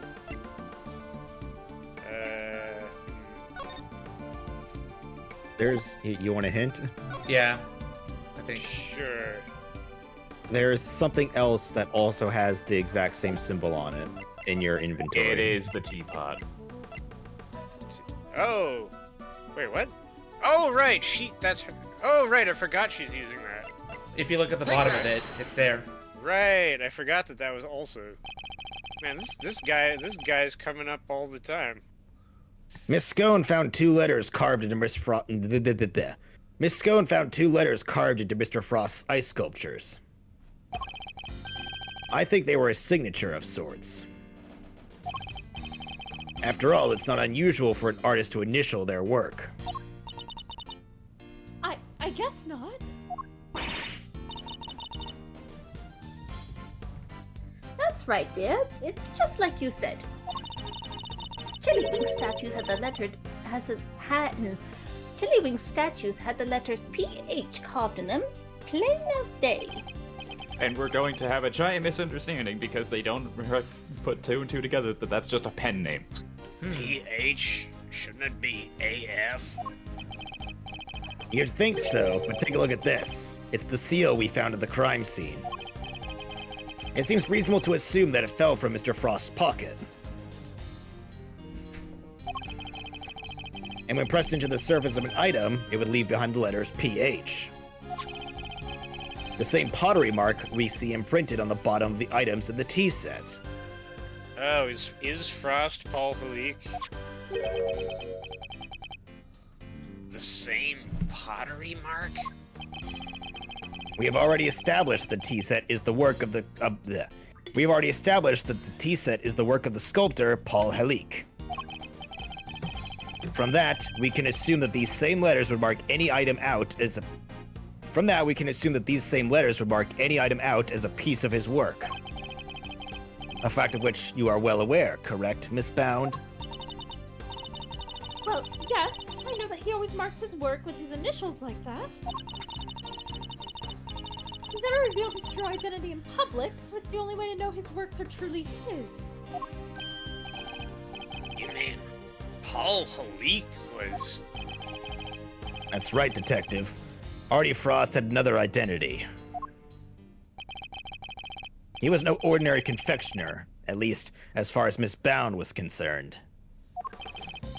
For you see, Mr. Frost was in fact... A fan of the biggest fan of sculptures, so much so that he started making them. Exactly, those aren't mutually Dun dun dun. exclusive. Mr. Frost was, in fact, none other than the famed sculptor Paul Halik. What? Mr. Frost and Paul Leak? We're the same person? Have you never heard of an alias, Eddie? No! What the heck is that? Right, I should have expected that from you. But it's not like the mark's hard to copy, though. Anyone who's seen it could fake being him with it. Not exactly conclusive proof that Frost was who you say he was. It was proof enough for Miss Bound. What matters is that she believed it. His true identity will have to be investigated by the good people of the precinct. Failing that, however, Von Karma. Yeah. Alright, I'll have the boys look into it. I could swear I heard someone of mediocre status mention my name. Uh-oh. I should have known I couldn't hide it from you, Mr. Edgeworth. So you admit it. You were aware of who Mr. Frost really was. I was. When I discovered his body, I saw the seal you found. Don't ask me how, but I just knew straight away that he was my dear Paul Halik. Imagine, his entries in a confectionery contest were his final legacy. A great man like that! And, be honest, did you enter Mr. Frost's room at any point? What? Why are you asking me that? The photograph of Mr. Frost's room. I'd like to know when it was taken. Oh, it... I must have gotten it mixed up with the one Samson took during the judging. Objection! I'm afraid I find that rather hard to believe. You said yourself that the camera ran out of film during the judging. And that you've had charge of the camera since before Mr. Tangaroa had the chance to visit Mr. Frost's room. That's how you were able to take that picture when you discovered Mr. Frost's body. I suppose so. This suggests that you took only 2 pictures with the new film, one of Mr. Frost's body and one of his room. But I have a piece of evidence that says otherwise. You do? Yes, it's this piece of paper. You will see it has the word otherwise on it. Which piece of evidence contradicts the assumption that Miss Bound only took 2 pictures? Mm-hmm. The lack of space on the camera.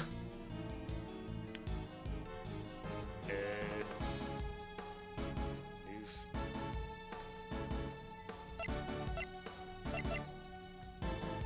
Take that! The camera? You gave the picture of the body to the police, and the picture of Mr. Frost's room to me. Oh, and you gave us that picture you took of me and Mr. Edgeworth too. 3 photographs in total, and yet the film cartridge in this camera only has 3 exposures remaining. Out of a total of 20. You took more pictures, and I want to know what of. I'll need to see all the photos you took. Perhaps then, we'll finally learn what you were really up to.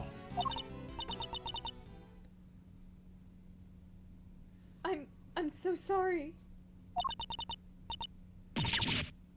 I confess, I've been lying to you. These are all shots of Frost's room. I'm so sorry. Looks like she took pictures of his work from every possible angle. And when they were taken, the ice still hadn't melted yet. Wait, don't tell me it was you? It was. At least, I'm pretty sure it was. You are? Why? Well, you see, I'm a huge fan of Mr. Halik's work, as you know. I was petrified that they might be ruined, what with the investigation that was going on and everything. So I I thought I should at least capture the sculptures on film for posterity. And how did that make them melt? I think perhaps I was so intent on getting the perfect photographs that I might have tripped over the power cord without noticing. By mistake. Are you sure? I didn't notice that at the time, but, well... How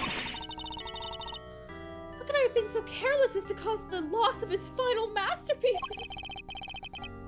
That seems a little convenient to me. I'm not sure I believe it. But I'm not in a position to refute it either.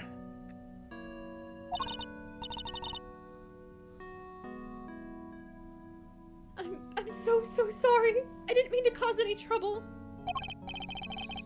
Please, don't worry about it. The important thing is that you told us the truth. What he said.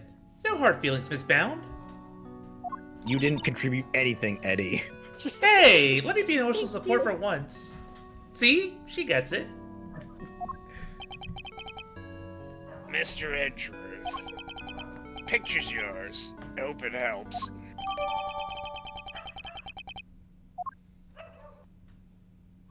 More photos, huh? Oh ho ho! Oh no. He's back. Are you infernal nuisances still here? You don't know when to give up. Linger for as long as you like. The answer is still the same. You are not part of this investigation. Whether we're a part of it or not, we'll uncover the truth nonetheless. It seems you don't know when to shut up either, but I commend you on your stubbornness.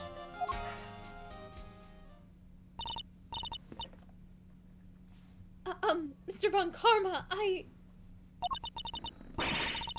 afraid I'm the one who's responsible for Mr. Frost's work melting. What? What is the meaning of this? Well, Carmen says like, And no, why is there a dog? It's I Missile. charge someone. No, you can't do this to me. I'm so sorry! And to you, Mr. Gusto! No concern of mine. I finally get lines again. I didn't do anything, and Mr. Von Karma agrees. Nothing at all, Mr. Gusto? You went into Mr. Frost's room, didn't you? Perhaps you could tell us why? Sure, I was... Nope. Silence! You are not to give the attorney even the tiniest shred of information. Judy Bound, you're coming with me. I have reason to believe that you are an accomplice of the accused, Samson Tangaroa. No, I will be interrogating you personally, so you had better get your story in order. I understand. Wait, please! I'm not done questioning her myself! And you think I care because... Because you are a decent human being with a strong moral compass. I have no more time for the likes of you. Ugh. Bad, Gusto, and you, Scone. I have questions for all of you, and I expect answers. Fine by me.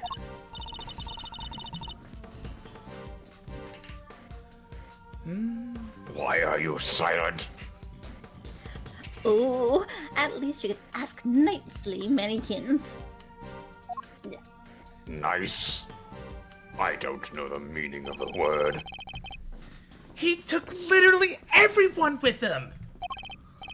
Yeah, except for you. God, wouldn't that be a dream? Jeez, Mr. Indeed. E. Well, I suppose... I'm going to come back with a taser. Run! Indeed. Well, I suppose that means there's little point us hanging around either, especially if that taser's on its way. Perhaps it's time we got going anyway. It is rather late. I hope the snow is let up. Not as late as you're gonna be. You're right. Home time. Guess my stomach's in agreement too.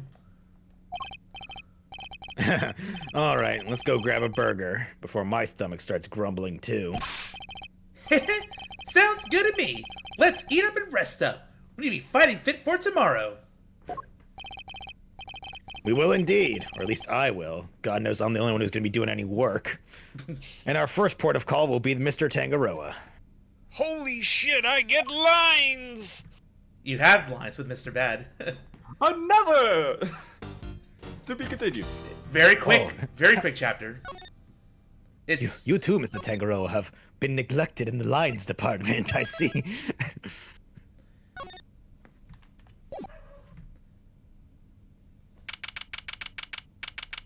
Cremas. Hey, you're not Edgeworth. Holy shit, at Christmas. Cremas. What a good place to spend Almost it. Christmas means it wasn't Christmas. Hey, it's Miss Bound. Oh, Mr. Fender. Mr. Edgeworth. I'm so sorry about what happened yesterday. He looks rather tired. Has Mr. Von Karma finished interrogating you? Yes, though he really only seemed interested in how I melted those sculptures. Are you here to see Mr. Tangaroa too? Yes, I'm terribly worried about him. It's just bad again. I'll Mr. Tangaroa. be filling in for Mr. Tangaroa. Detective Bad, what are you doing back there? He's a detective. What do you think he's doing? Oh, just happened to be here. I'll be heading back to the scene soon. Not sure how anyone just happens to be at a detention center, but okay. Oh. Holy shit, he aged a bit. Good morning. No, I think what it is that his hair was just covered in chocolate and now it's finally melted. Oh my gosh, he's suffering Godot syndrome. All your hair turns white. Oh no. All he's missing is a visor. This is what you get for crossing Von Karma, I guess. I mean, this was 18 years ago. Maybe he actually is Godot. This is Godot's origin story. Wow, Godot has a very different origin story than I thought. Yeah, he was accused of being a killer, and then he broke out of prison and made himself a new identity as a defense attorney because of the good impact that Mr. Edgeworth had on him when he was younger. Exactly, it's so wholesome. And then he flipped it again when Mia died. He has Because had then it was the eventful second time life. it happened, and he couldn't take it anymore, especially with the poison. Mr. Tangaroa! What happened to you? Oh no! Samson, what did they do to you? Well, you see, this red-haired girl came by and offered me a cup of coffee. They didn't seem to want to let me sleep. I had no idea interrogations could be so involved. Sorry if I seem distracted. I think I'm a little tired. They're not letting you sleep? That's not police work, that's torture! What's going on here, Detective Bad? I'm not the one doing the interviewing. It's the guy they put on the case before me. I like Von Karma's methods about as much as you do, which is why I'm doing what I can to help. It was Detective Bad who got me out of there. I'd still be in that interrogation room right now if it wasn't for him. Detective Bad really is trying to look out for Mr. Tangaroa in his own way, it seems. Oh, look at you. You do have a heart. All right, Eddie, let's share some All right, Eddie, let's share yesterday's findings with Mr. Tangaroa. You got it, Mr. E. My notepad is at the ready. For what? And You have nothing written on it. And your stomach is all prepared to eat your words. I had my full square breakfast. Lots of protein in me this time. Mr. Tangaroa, we found out quite a bit, if you'd like to hear it. Of course, thank you. Are you alright, Mr. Tangaroa? You seem kinda spaced out. I'm fine. I just I think my blood sugar might be running a little low. Ugh. Samson.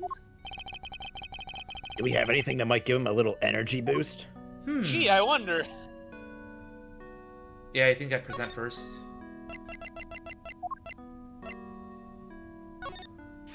Here, you could have the chocolates that Eddie didn't eat because he only ate the wrappers. Huh? Is that chocolate? For me? Oh, those are the chocolates I wish I could just give them to you, Mr. Tangaroa, but there's a glass panel in the way. But the rules here don't exactly allow me to do so. Oh, that's a shame, but rules are rules, I suppose. I love Non's line here. Chocolate? Chocolate! Thank you. There must be some way we can hand them to him. I hope Detective Bad is noting the meaningful looks in his direction. Hint, hint. Let me take a look at them. If they seem legit, I might consider passing them on to the suspect. Thank you, Detective Bad. And by testing them out, he means eating one for himself. Yep. My hero! I thought I was your hero. I'm touched! Thank you, Detective. Yeah, whatever. Just sit tight. No. Not like you have anywhere else to go. Here. You don't know how much this means to me! Yeah, keep it down, will you, for both our sakes.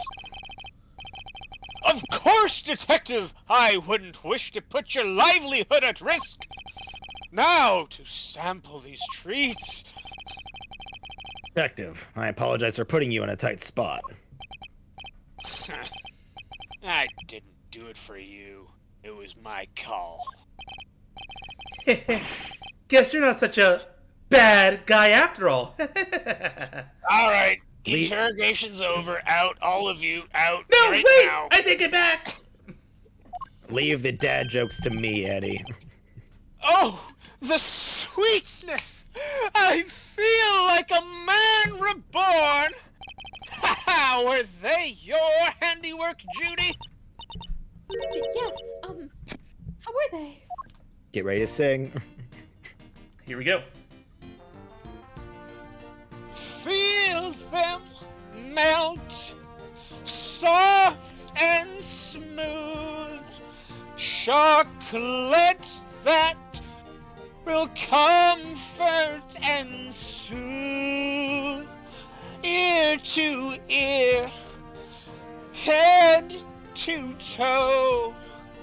Smile and savor the taste as it flows. Delicious. They're not exactly beautiful, but they're sweet and oh so flavorful. Thank you, Judy. I'm so glad you like them. Aw. And I'm glad you're back to your old self. Well, except for your hair. My apologies, friends. The food they serve here is just so flavorless. More sugar. Between that and the lack of sleep, I was about ready to collapse from sheer despair. Despair? Nope. No. No. Wow. Is the food here really all that bad? Probably. Yes, the usual. French fries, ham sandwich, stuff like that. Must be dry and tasteless as heck.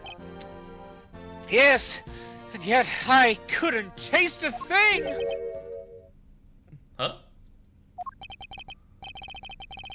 Anyway, I'm heading back to the scene. Before you go, Detective, do you have any new information to share? Oh yeah, you were right about the victim's identity. Frost worked as a sculptor in France, where he was known as Paul Halik. Artie Frost was Paul Halik? I never would have imagined. Poor Mr. Halik. So, the famous French sculptor wasn't a Frenchman after all, huh? Oh. Well, Well, get rid of that piece of information, I guess.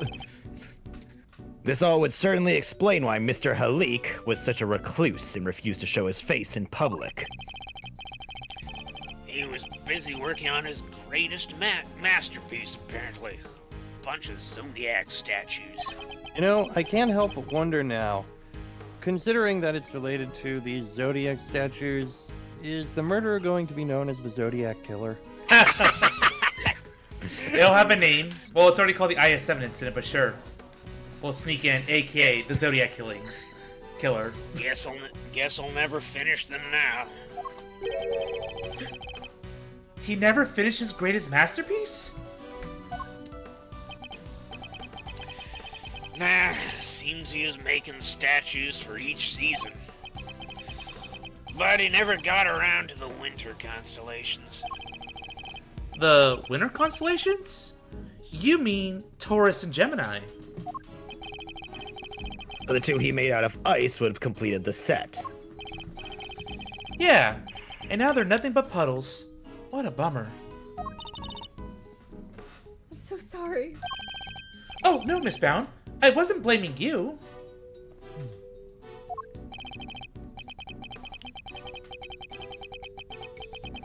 One last thing. Seems he had himself a bit of a spending habit when it came to his work. Every statue cost him millions to make. Which means he was always strapped for cash.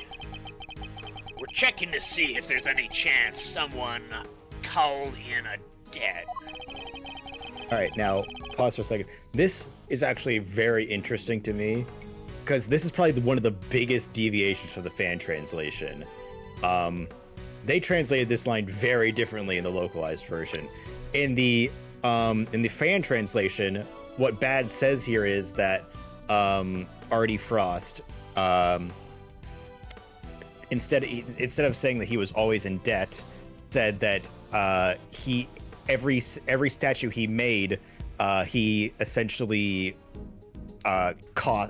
essentially he sold them for an exuberant amount of money. And they're looking to see if there's any chance that his death was related to that, essentially saying that he was an incredibly greedy person. But this is the exact opposite. Is that just a straight up mistranslation on their part? I don't know how that happened, but I mean, essentially, it comes to the same conclusion of like he's looking to get a lot of money. But the fans translated it as he's incredibly greedy, whereas the localized version translated as he's incredibly in debt. Huh. I'd be curious to know what the Japanese script looked like. It's probably closer to what the localizers did. I trust. I would assume so. I'm just curious what the exact wording was. Okay. I guess not even famous artists are safe from money problems. Do you have any idea why he entered the confectionery contest? None. Guy didn't even tell his family. I see. Alright, I really gotta get going. I'll go fetch another guard. But I can't be hanging around here any longer. Understood, Detective. We'll see you again shortly.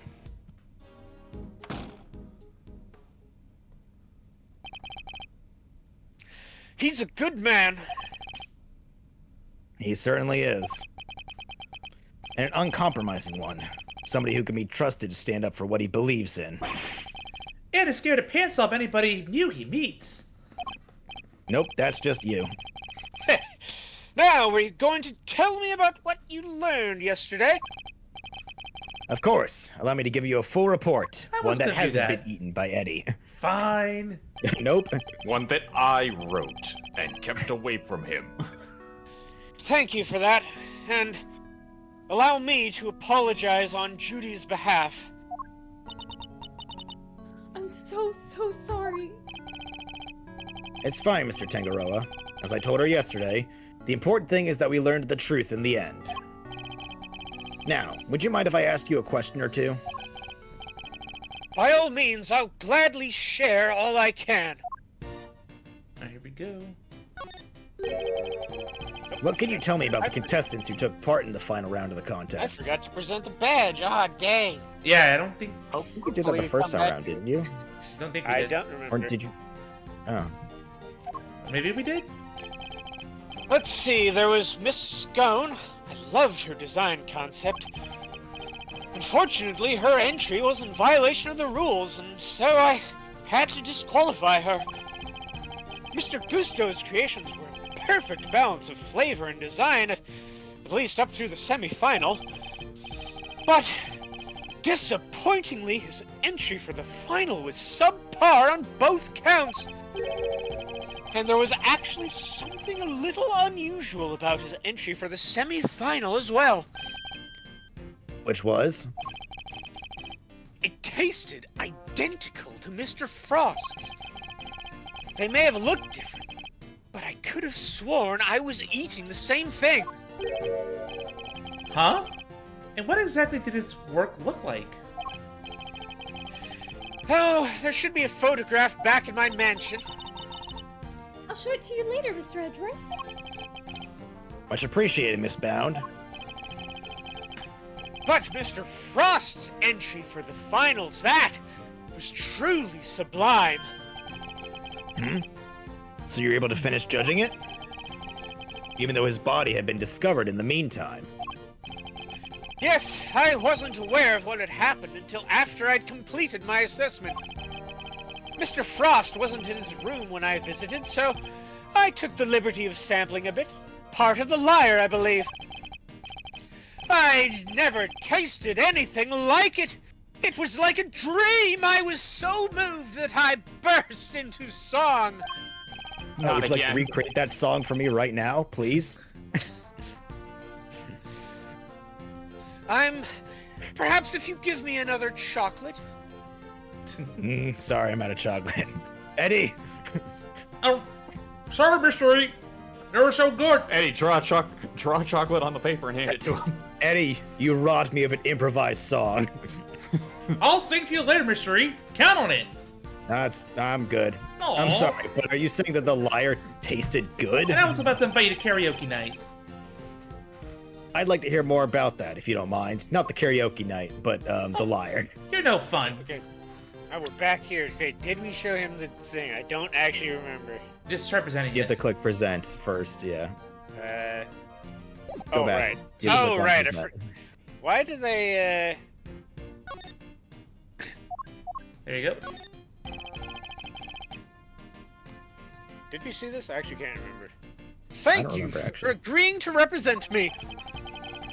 The set of scales on my badge represents justice and fairness, Mr. Tangaroa. If you truly are innocent, justice will be served. We will see to it that you get a fair trial. And if you're One not that I definitely will not die during. and if you're not innocent, justice will not be served. I'm not sure how that works, though.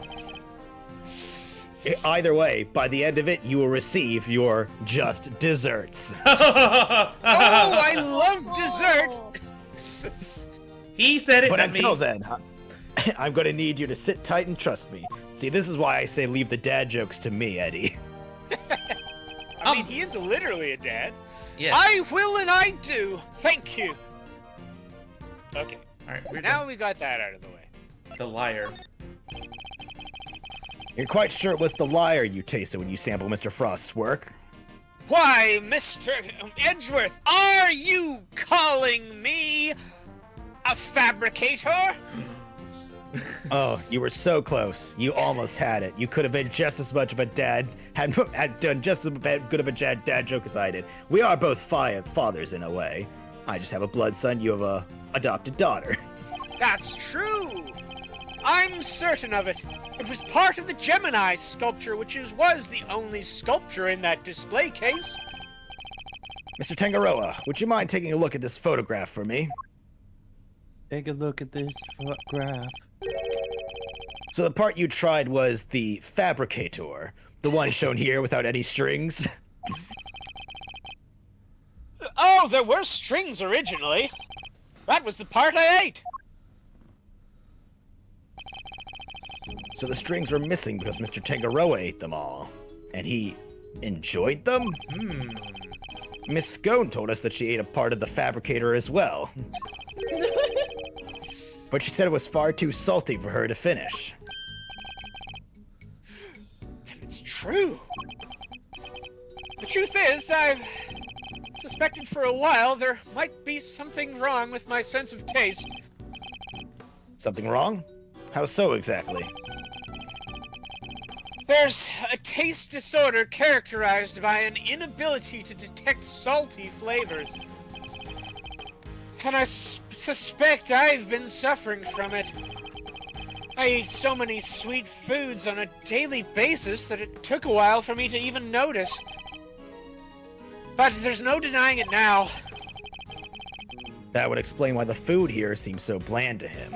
I just looked it up. It is actually a real thing But called your taste buds- hypogusia. Yeah. Yes. But your taste buds are your livelihood. Even if there were some long-term treatment option, I highly doubt a total cure for your condition exists. Nevertheless, you should put in a request to the police for a proper evaluation. Oh, that won't be necessary. I have a recipe for a cure back at my mansion. You do? I do. You can take a look at it for yourself if you like. Stimson, we can't show that recipe to just anybody. Judy, Mr. Edgeworth is hardly just anybody. He's my attorney, and I have no secrets from him. Yes, you're right, of course. If that is what you wish. What on earth is this secret recipe for a miracle cure that they've been hiding?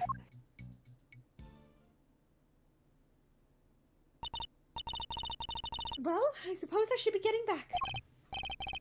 All right, we'll be right behind you. Judy? Yes, Samson? There's more to life than just me. Please, Judy, think about the life you want to live. Because I won't always be around. Don't say that. Without you, I don't have a life to live. So I'll be waiting right there at the mansion until you come home. Now, if you'll excuse me. Wait! Miss Bound! Judy. Whoa! She seemed really upset. I thought I saw tears in her eyes. Why'd you even say all that to her? Because I worry about her. She can't keep putting my needs ahead of her own. What do you mean? The Halit collection, the candy making, it's all because she thinks these things will make me happy. Oh! She never thinks about what she wants, what she likes. I just want her to be her own person and choose her own destiny. The last thing I want is for her to miss out on all that life has to offer because of me. I guess that makes sense.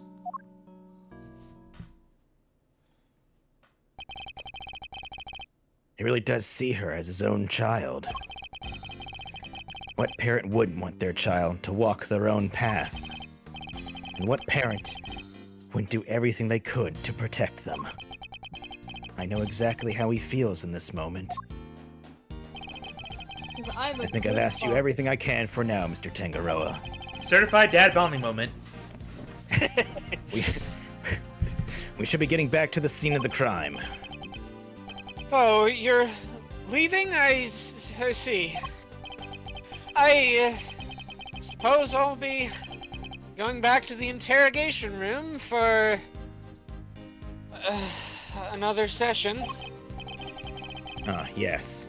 We'll have to do something about that. You'll speak to the police for me? That too, but I'll be putting something else in place as well. An ace up our sleeve for when the time comes. I look forward to learning more. I'm counting on you, Mr. Edgeworth. We'll be back to brief you, Mr. Tangaroa, every day. And Judy, too.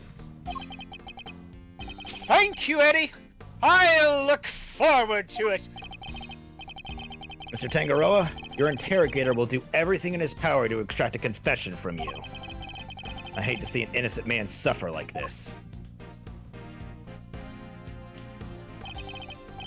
But please, you have to do everything you can to hold out. If you can't, Mr. Von Karma will use that confession against you for as long as this case lasts. And it will make it that much harder for me to save you. I understand. And I'll try. I won't give up until you're out of there, Mr. Tangaroa. You have my word on that. The only way you're going to be found guilty is over my dead body. All right. Oh, That can be arranged. All right. A quick be right back for me because we have a hydrate in the chat. So everybody in the chat, go hydrate.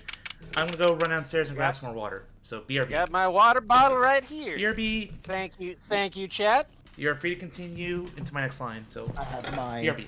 tea.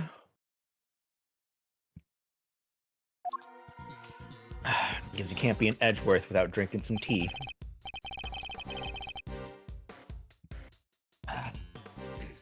Wait, weren't we doing a be right back? Thank you again. What? Yeah. Weren't we Zeus- taking a He small He break? said that we could go until his next line. Well, his next line is going to be after mine, I'm pretty sure. Detective Bad, thank you again for what you did earlier. Oh, yeah, there it All right, there we go. Well, that And was now we get to take a break. well that was the shortest moment again.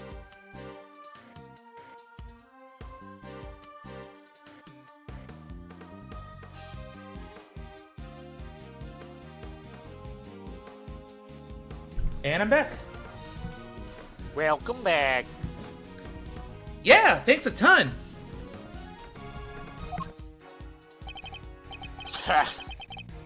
What are you talking about? And thank you, Scar and Serenity. Glad you're still here. Hope you're still enjoying the stream.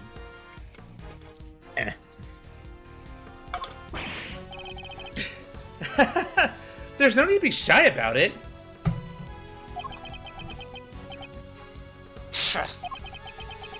Never mind that now. I'm guessing you two are back here, looking to investigate some more.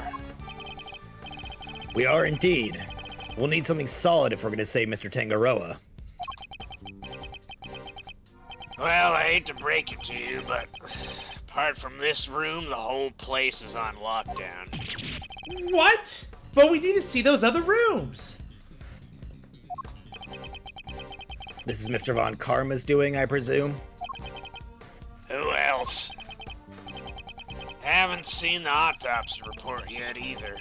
Guy's probably got a hand in that as well. He's got updated. And don't expect to speak with anybody except us cops and Mr. Mizbound. Everybody else is gone, and I doubt Von Karma will be handing out phone numbers. Is this all just a game to him? Why does he have to go so far? Kinda is a game. Don't tell the characters that. What's your... So what's your plan of action, Detective?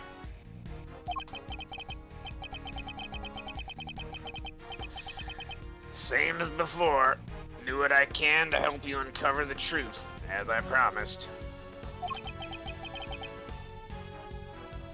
You have my gratitude. Just you wait, Mr. Von Karma. we're gonna beat you and your bag of dirty tricks.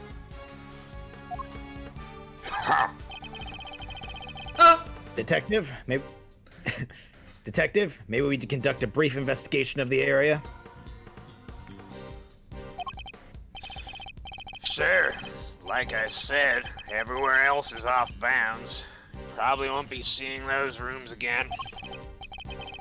That's fine, as long as there's at least some of our, as long as there's at least some way of continuing our investigation, we'll make do. Yes, you can finally investigate this whole dang place. Enjoy. Alright, what do we, Hey, Fender, what you up to? A moment of your time, Eddie. Sure thing, Mr. E. What's up? Do you have any thoughts on the case? Oh, you bet I do. Do you have any thoughts that we can air on camera? Sure, I think I'll pass the censors. Anyway, Not if you're in the UK, they won't allow anything through now. Very sad. Much thoughts and hopefully a better future for our friends across the pond. Mr. Tangaroa's amazing display being used to store the body. Briscoe's beautiful dreamscape being used to store the murder weapon. Oh yes, those pieces of evidence or information were definitely not important enough, apparently. You ate them. They were delicious. Anyway, we're really seeing some beautiful things. Oh, that's a typo. Bang What? used. Oh. Bang! Bing! Bang! Bang used. Ding dang bang bang. We're really seeing some beautiful things being used for blah blah blah line. Sorry. We're really seeing some beautiful things being used for ugly purposes on this case, huh? I suppose we are. Bang, the sequel to Pang. And to make things worse, Miss Bounce seems What? super Hold on. down. Non, it took me a while to realize that Gregory is Edgeworth's father. Oh, What? well, How? I guess You're you missed the reading beginning of this chat, case. aren't you? Yeah. I'm reading chat. It's Non. It says, it took me a while to realize that Gregory is Edgeworth's father. Did his name being Gregory Edgeworth that tip you off? No, he thought he was Edgeworth's brother. 18 years ago, yes. Alright. When I asked if you had any thoughts on the case, I was thinking more about useful insights. Oof. Oh, sorry, Mr. E. Did I do something wrong? Yes, exist within my general vicinity. I worry about you sometimes, Eddie. How are you liking your first crime scene investigation, Eddie? Oh, it's great. I've been taking notes about everything, and I'm learning so much. I'm so happy you let me tag along, Mr. Edgeworth. So you want to be an attorney, huh? You bet I do. I'd give anything to be your hero justice. To help the helpless and fight for what's right.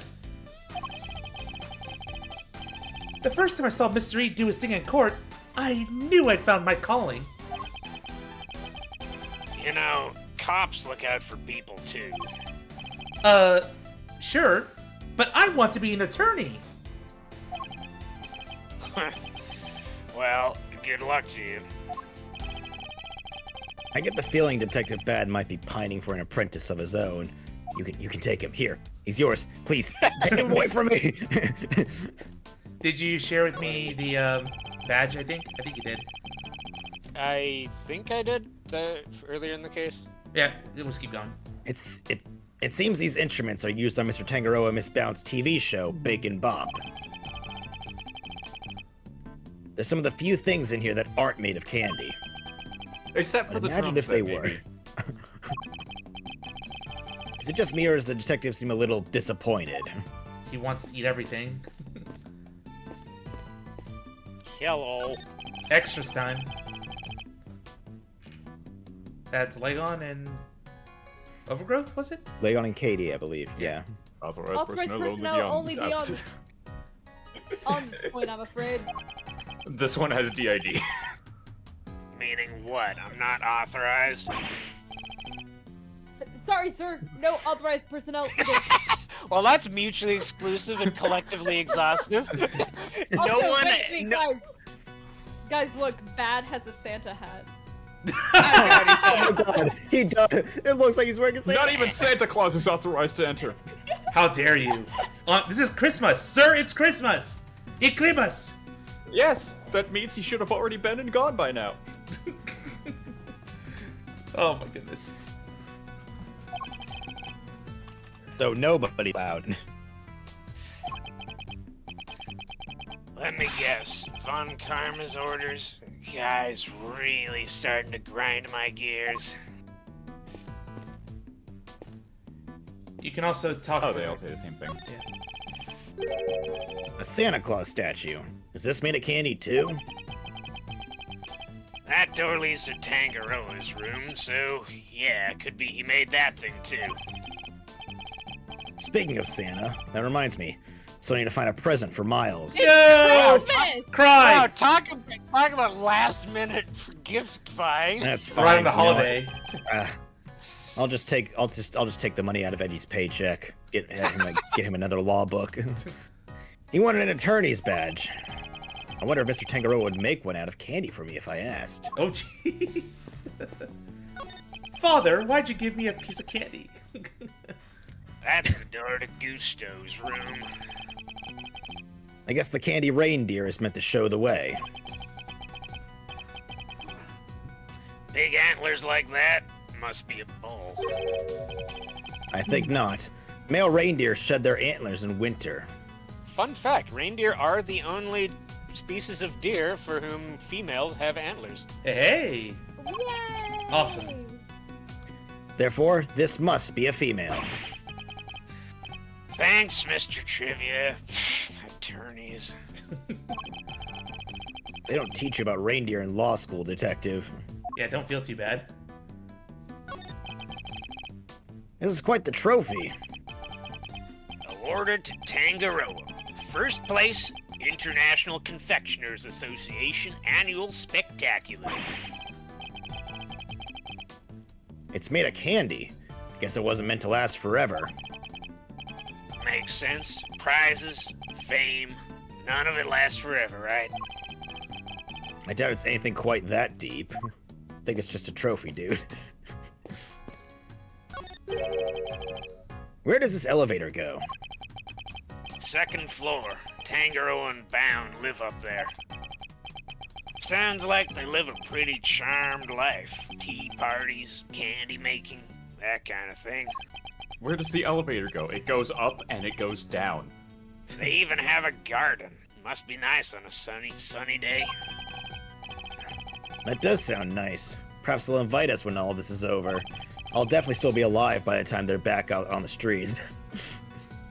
You come, wouldn't you, detective? Don't get ahead of yourself now. I'm not in the habit of palling around with attorneys. Oh, look, more trophies. These trophies all belong to Mr. Tangaroa. But they're not all for confectionery contests. Some appear to be for charity work. Testament to both his character and his professional achievements. What's this one here? In recognition of Bacon Bob's long-standing achievement in making children's dreams come true. That's so sweet. It's gotta be wanting to watch it. Maybe I'll show it to Miles. Scone's room is through there. It's marked by a snowman. A candy snowman, by the looks of it. Oh yeah? Well, I'll be. No, he's from the 6th game. He's really sizing it up. He isn't thinking of making that into his next lollipop, is he? That's a really big lollipop, if so. It's a Christmas tree made from candy. These candy statues of everybody on edge. Vance getting here. That's our scene ruined. Yes, it would be pretty disastrous, I suppose. Miss Bound, we're here to continue our investigation. Oh, Mr. Edgeworth, I'm so sorry about earlier. She's still looking kind of down the dumps, Mr. E. She must have been greatly taken aback by what Mr. Tangaroa had to say. I found the photograph of the semi-final entries for you. Here, it's all yours. Ooh. Wow! Miss Scone sure knows how to make a cute cake. Yes, Samson loved her design for that one. And he loved the designs and flavors of Mr. Gusto and Mr. Frost entries too. Only problem was, as Samson mentioned earlier, they tasted exactly the same. However, their respective entries for the final tasted nothing alike, it seems. Was there anything else of note that changed between the semi-final and the final?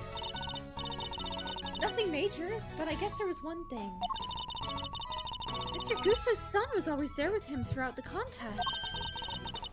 But he was nowhere to be seen during the final. Why would his son come and hang out at a contest venue of all places? You're sure you're happy for us to keep hold of this? Of course! I hope it helps with your investigation.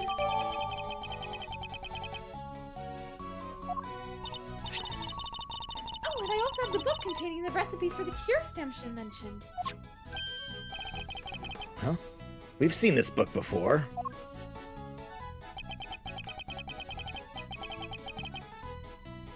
It was in the chocolate frame in Tangaroa's room. That's right, he put it on display there so that everybody could see the grand prize. What?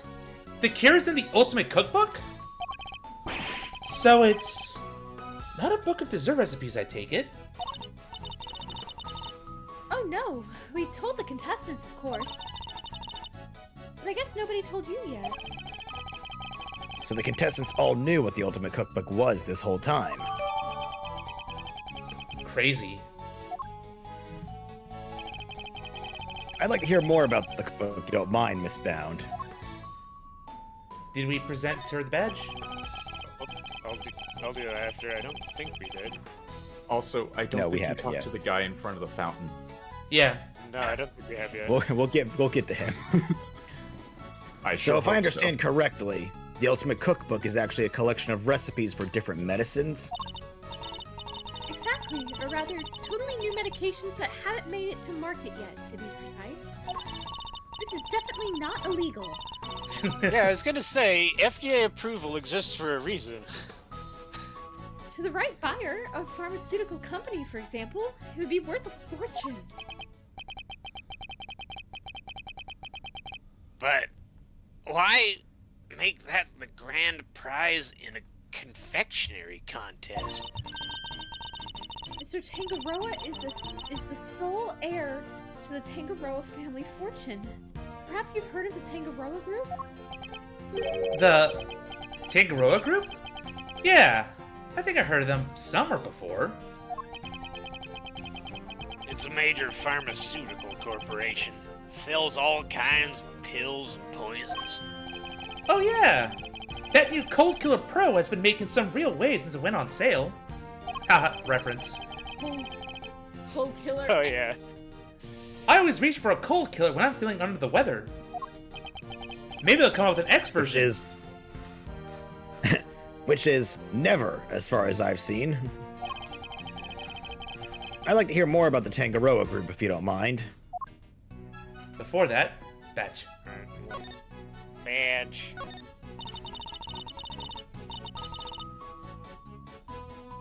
That's an interesting badge, Mr. Edgeworth. Does it mean something? Yes, it means that I'm an attorney. It's for easy identification purposes that I wear it. I see. I guess that must be quite useful. Perhaps there should be a confectioner's badge, too. Or It's a called a chef's murderer's hat. badge. I'm sure that would save you a lot of trouble. It's called a seashell card. Well, they don't get badges, but they do get bracelets. Is this your card? Before we No, do wait, that, that's my card. Give that back. Before we do that, let's see what this guy has to say. Hello. Excuse me, may I ask what you're investigating? Sir, I'm analyzing the water fountain to see what might be in it, sir. It's very delicious. Again? Jeez. Is this all you And do? What did you find? Chocolate and whisk the kind of flavorings and colorings used for frozen dessert, sir. The composition of the chocolate seems to be the same as that of Mr. Tankero's work. No wonder it was so delicious. And the flavorings of chocolate match the profile of those used in Mr. Frost's ice sculptures. I think that just makes it even more delicious. Those little rivers flow from all 4 artists' room right here to this fountain. Guess that's how the stuff from the melted sculptures wound up in there. And that's not all, sir. We also found blood. You were also drinking blood? Why is there blood? Are you a in vampire? No, I'm just a masochist. Oh. Think back to our investigation of the murder scene, Detective. Take another look at the scene in front of us, Detective. A very conspicuous pool of blood that should be here is clearly missing. Oh, so the murderer melted the chocolate in the water. You're right. Don't remember anybody mentioning they'd removed the blood along with the body. The victim's blood was mysteriously absent, as was the part of the chocolate chest it had pooled on. Ah, I believe the blood... I believe that the blood probably belonged to... I mean, take that. Assuming. The victim, huh? I'll have the guy compare it with the blood on the murder weapon. With my tongue, right? That's how I'm gonna do it anyway. It's a match. The blood in the fountain is Frost's. Wow, I it didn't realize tasted that identical. I didn't realize that guy's taste buds were we're up to that standard. Jeez. Okay then. Man, the police have really got some interesting techniques up their sleeves. But why would someone want to send the victim's blood downstream and into the fountain like this? That's a good question. All right, back to business.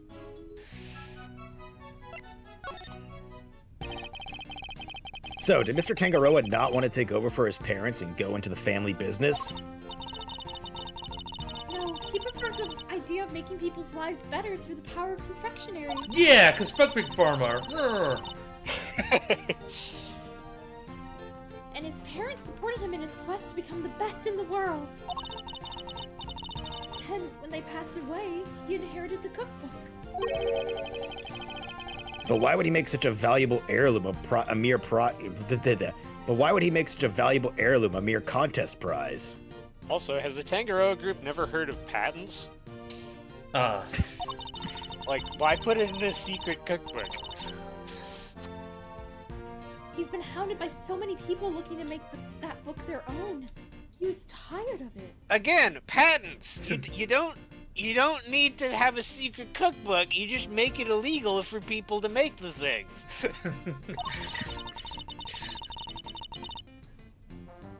But it would have been an insult to his parents' memories simply to give it away.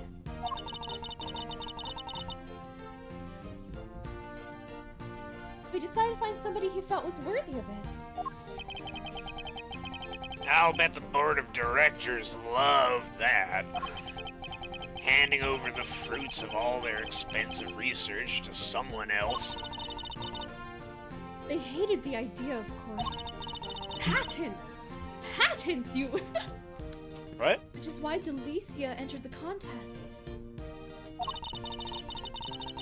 The Tangaroa group wanted her to win the book back for them. I was wondering if that had something to do with it. So you knew she was a pharmacist all along? Yes, and not only that, I told her how to appeal to Samson's tastes. I tried to help her win. But why? I wanted to protect Samson by protecting the Tangaroa group. If that cookbook fell into another company's hands, the board would never forgive him.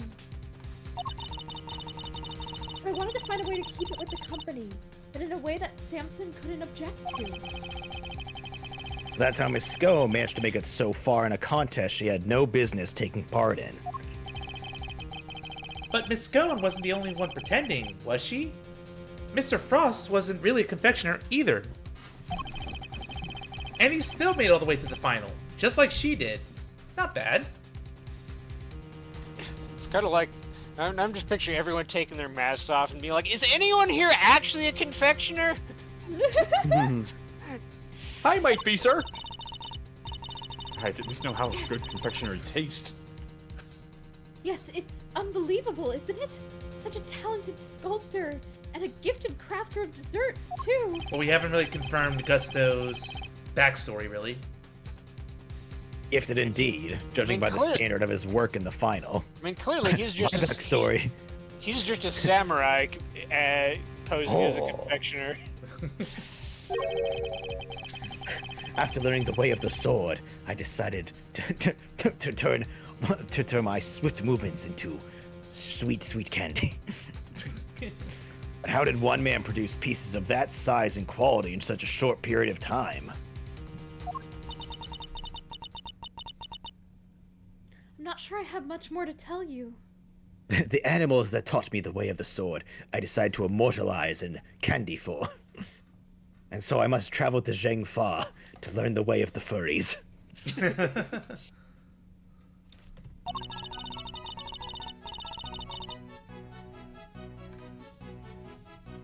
But if there's anything else I can help you with, I'd be happy to, of course. She's certainly very keen to ensure that she does all she can for Mr. Tangaroa. I could certainly use a cup of the tea you made us yesterday, if you wouldn't mind. I think that might help move the investigation along nicely. Oh, I'll have some too. Your tea is to die for, Miss Bound. Well, how can I possibly refuse? I'll bring it right out. You know, I think that cheered her up a little.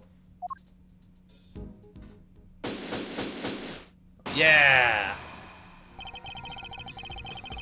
We've learned a little bit more about the contest participants. But there's still one question involving Mr. Gusto for which we never got an answer. Mr. Attorney, sir, could I have a cup of water? Or could I have a cup of this water? Nope. Please? Nothing at all, Mr. Gusto. Use your mouth if you want to. You went into Mr. Frost's room, didn't you? Perhaps you could tell us why? Sure, I was. There to retrieve a picture of a... Silence! Of a nice... You are not to give the attorney even the tiniest shred of information. But I wanted to talk about this cool wolf picture I found. What was he doing in Mr. Frost's room? And that's not all. I also have questions about the work he submitted for the semi-finals. I should not have done that before taking a drink of water. Good God.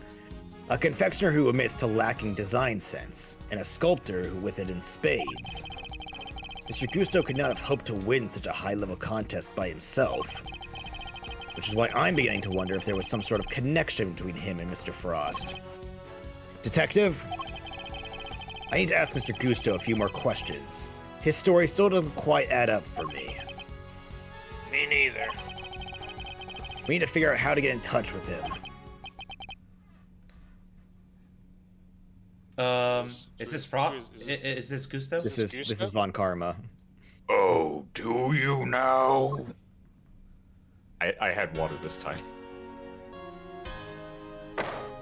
Pissed, Von Karma. Good luck with that, because I have no intention of allowing it. Mr. Von Karma.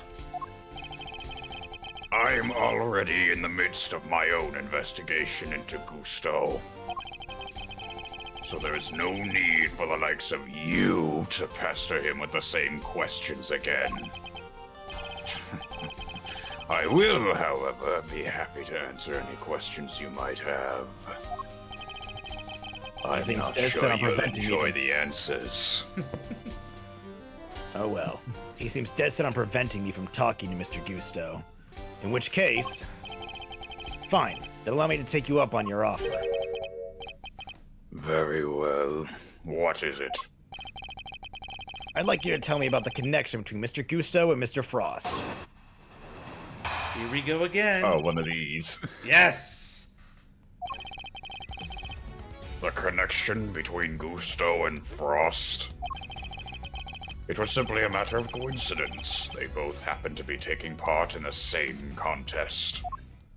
Wow, okay. Well, Let's go! almost... other than the infamous parrot incident, that is the shortest fucking testimony ever.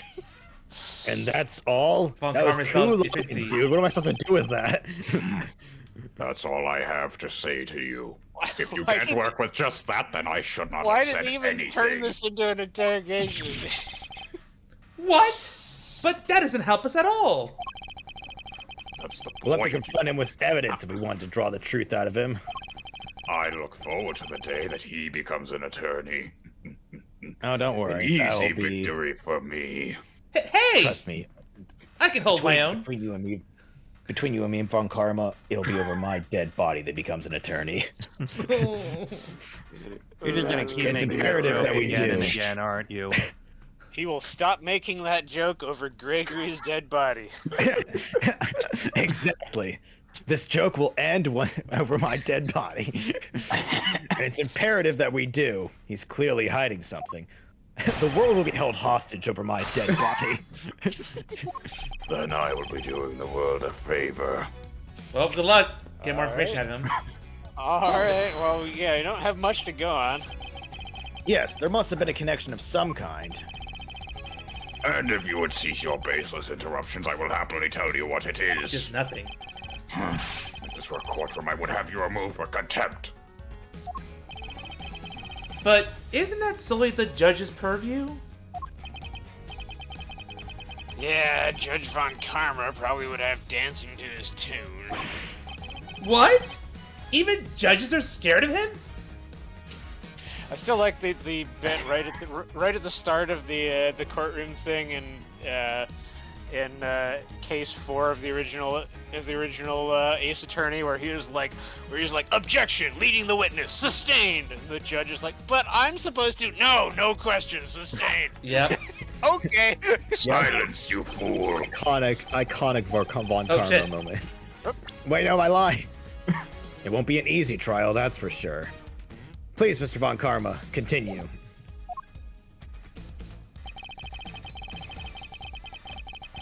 Line number 2 of 2. Granted, it may simply been a coincidence that they both entered the same competition. But that doesn't rule out a connection of some other kind between the two of them.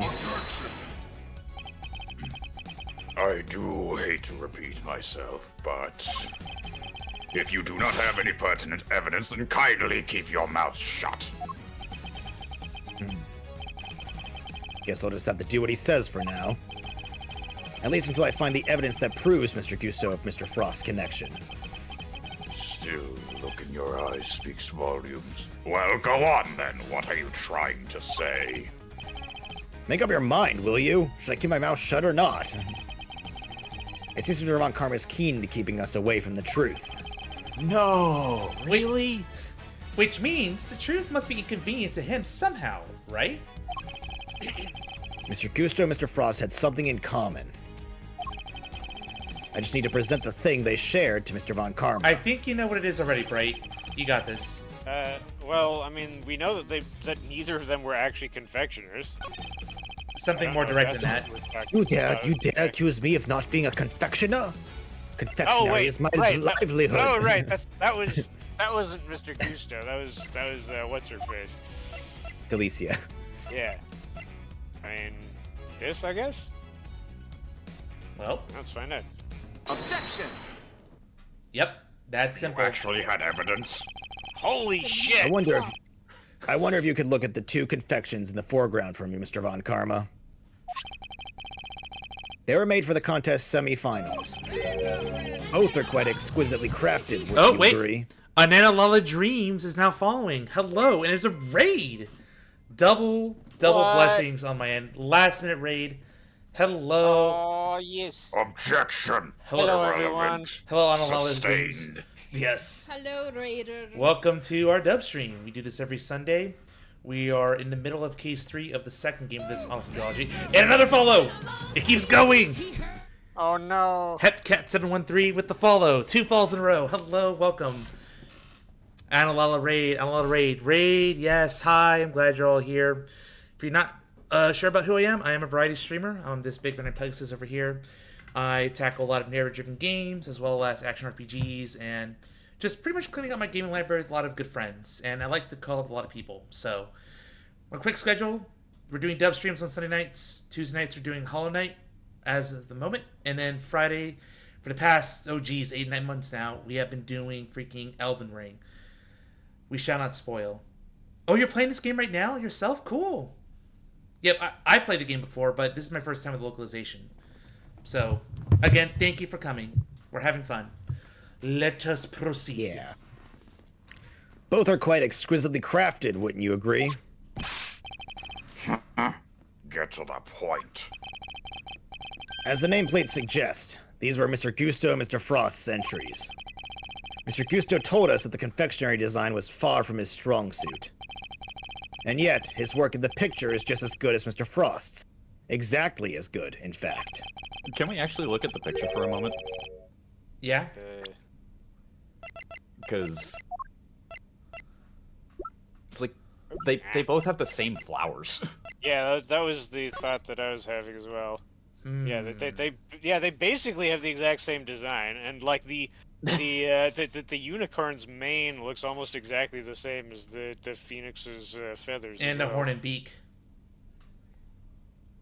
Yeah, and also what the phoenix is standing on is made of the same material as the unicorn's body. It's almost suspicious. Like they're the same. We learned from another witness that they're... Oh, sorry. What are you suggesting? Shut up, Von Karma. We learned from another witness that their 2 entries are also tasted exactly the same. Alright, you can proceed, Von Karma. And? Nope, actually, never mind. It's my turn to speak. I am suggesting that they were helping eat... Sorry, 1 second. God damn it. I am suggesting they were helping one another out. Let's take a closer look, shall we? Oh, we're doing what we did earlier. Well, at first glance, the 2 may appear to be superficially different. It soon becomes apparent that there are significant similarities in how they were put together.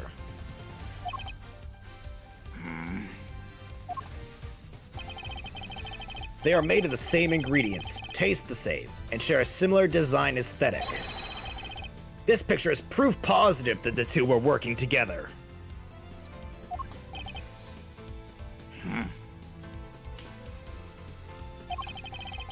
If you figured that much out, I suppose there's little point in denying it.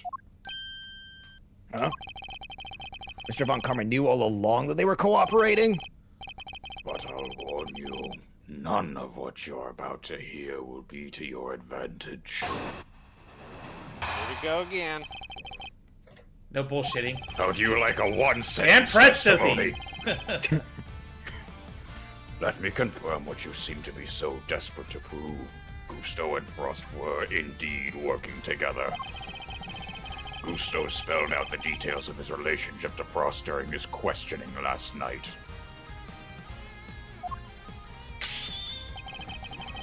It seems they were helping one another right up until the day before the final.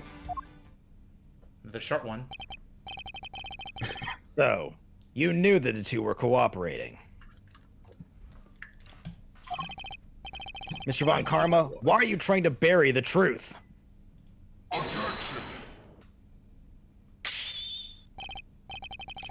Please, enough with the petty slander.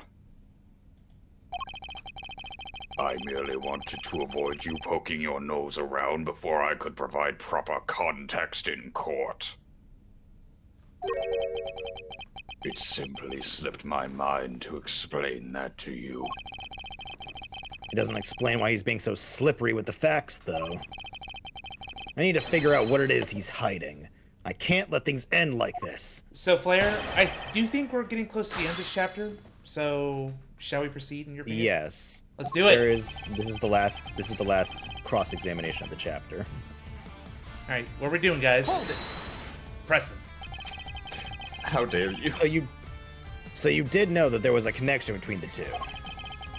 Why were you trying to hide it? I don't just hand out information like candy, and certainly not to the contemptible defense. I mean, this case is literally all about Not like that candy. We should lollipop probably nursing think about fool of a detective over there. Okay. Now it's gone personal. You do things your way, and I'll do them mine. Huh. And you wonder why I refuse to share information with a traitor like you. Hold it. Last night, after Mr. Frost's work melted, correct? Yes, I interviewed Gusto personally. Yeesh! A one-on-one Mr. Von Karma? That must have been terrifying. I'm imagining the first 5 minutes of it is just them both in a stare down. Oh. I imagine Mr. Gusto probably meditated his way through the difficult parts. There you go. He most certainly did not. Every time he closed his eyes. I brought him back with an almighty snap. No one dares to plead the fifth with me. Oh, damn. Okay, but the important thing is I tried to.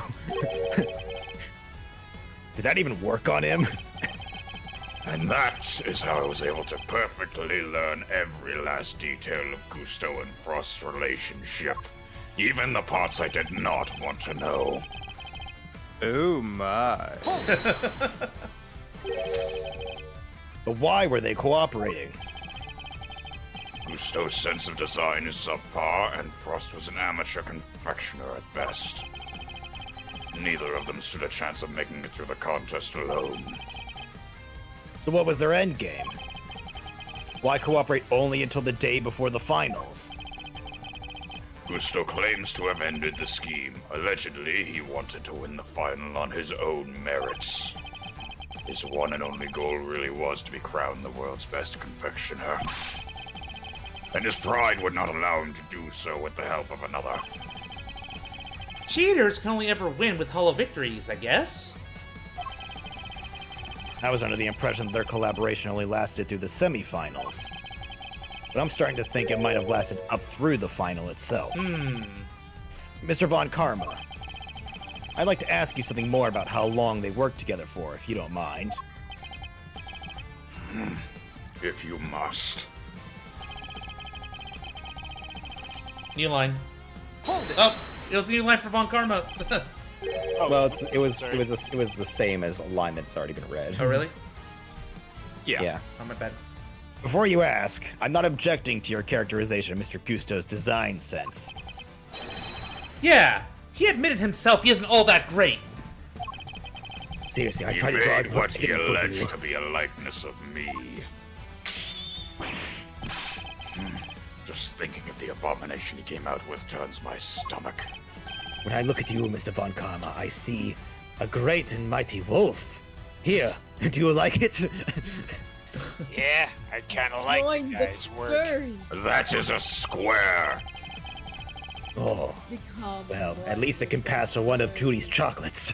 An artistically rich amateur and an artistically impoverished professional. In a way, it was inevitable that they would wind up working together. Almost like this is a story or something. The two cooperated until the day before the final, then decided to compete on their own merits. You really believe that they were cooperating until the day before the finals and then just simply stopped? That seems a little strange to me, wouldn't you agree? I have told you the truth. Whether you find it strange or not is none of my concern. He was concerned enough to try to hide it from me only a few minutes ago, though. Which means there must have been a reason for that. Concerned? No, I was just too lazy to tell you. Oh, so you mean you're imperfect at your job? it means that you don't need all the information. Okay, You're sure, going bud. to lose after all. Over my dead body. Son of a bitch. Put a counter up. How many times am I going to make this joke? You'll do it when you edit these episodes together one day. The new nooks and crannies counter. Based on Mr. Tangaroa's assessment, it sounded as if Mr. Frost's entry for the final was the clear winner. Which means he must have still been working with Mr. Gusto, right? That's precisely what I was thinking. I must have some evidence that proves they were cooperating right up through the finals. All right. Okay, let's see if we so find it. basically the timing of when they split is what's being questioned here. That last statement, probably. Last statement. Until the day before the final, so we need to find a piece of evidence that contradicts that. You need some evidence that proves that they had been working together during the finals.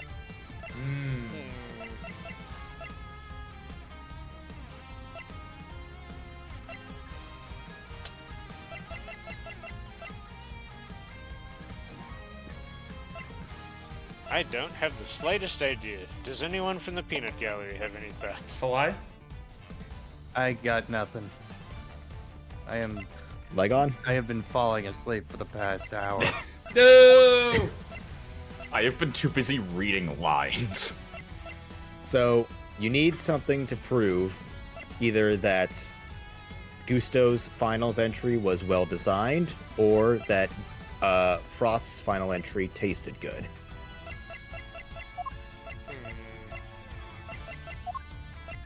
Probably Scone's statement. Yeah, that was kind of what I was thinking. Yeah, oh yeah, because... Yeah, objection! Up! Music stops. Time for peak. Again. Time for peak. They weren't working.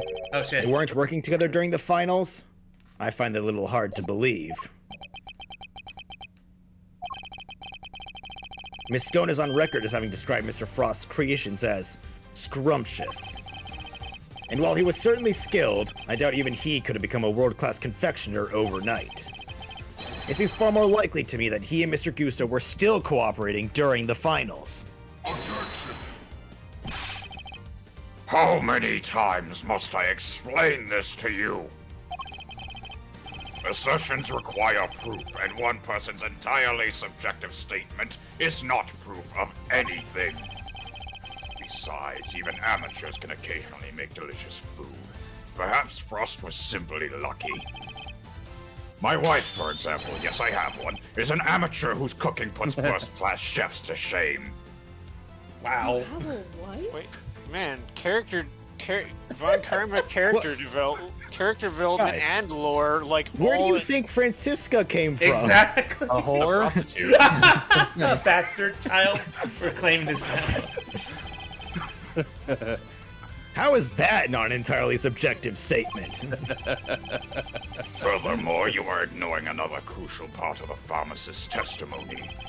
Namely, that she also describes some of Frost's work as having been unbearably salty. Much like you are. In other words, your evidence actually shows that Frost failed to produce the perfect confectionery. Ugh, ugh. No more objections, I take it. There must be some way I can prove that Gusto and Frost were still collaborating.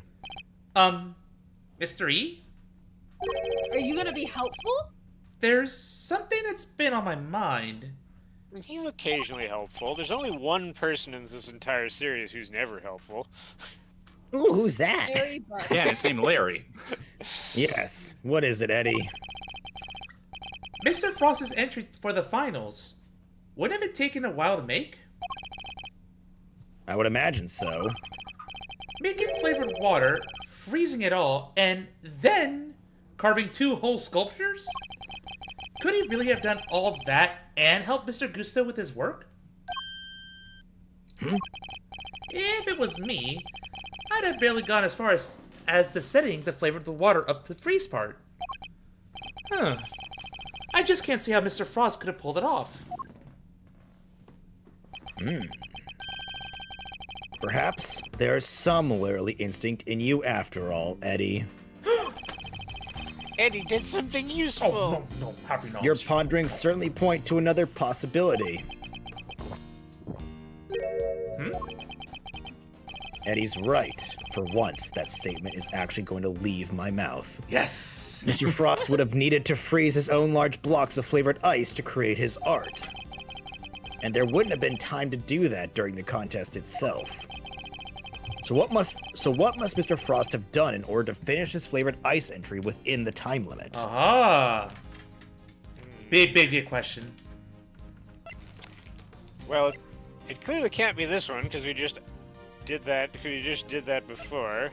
So it either wasn't ice or it was done before. Well, it melted, so it has to be ice. That's a good point. Let's try this one. He must have made the flavored ice the day before. Then all he would have had to do was sculpt it. What are you muttering about now? Oh, I'm sorry. I just realized something, that's all.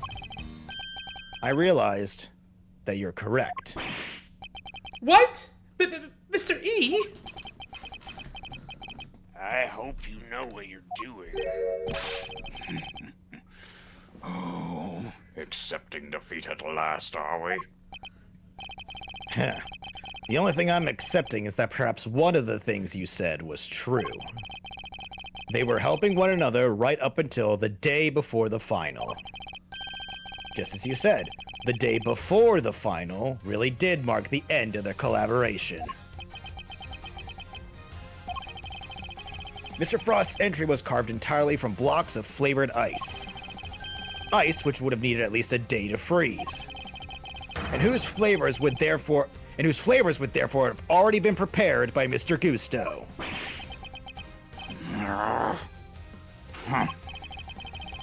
Yes, which lines up perfectly with what Gusto told me, that he helped Frost until the day before the final.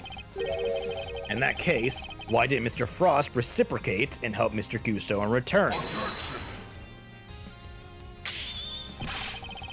I can hardly be expected to read the minds of the dead. Objection! Perhaps not, but I imagine Mr. Gusto could tell us, so why don't you let us speak with him? Or do you still insist your interrogation was as thorough as you claim? How dare you call my methods into question? That's not my intention. I just don't understand why you would obstruct a perfectly valid line of inquiry. Give me one good reason as to why you're keeping Mr. Gusto from me. One good reason? Certainly. The how and why of Frost and Gusto's collaboration have absolutely no bearing on this case. Objection! How can you possibly say that with any certainty? If their relationship had broken down for some reason, that could very well have been the motive behind this murder. That could very well have been the motive behind this murder. Could it indeed? Then why did Gusto himself tell me all about it?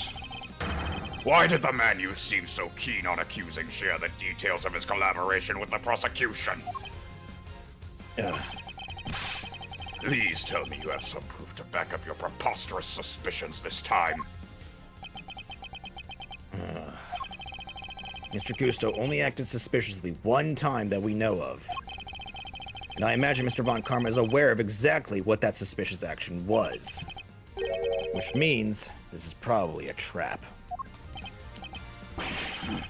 Well, cat got your tongue. But even if this is a trap, I can't back down now. You're monologuing, aren't you? Shut up. Mr. Gusto snuck into Mr. Frost's room, and we still don't know why. That fact alone is reason enough to suspect him.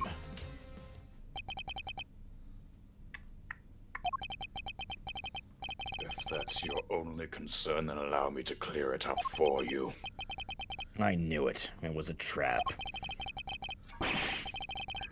I was saving this for the trial, but consider it a taste of things to come.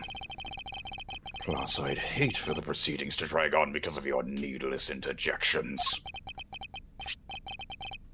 Here, take a look at this. they were gay. No, they were roommates. I was joking earlier.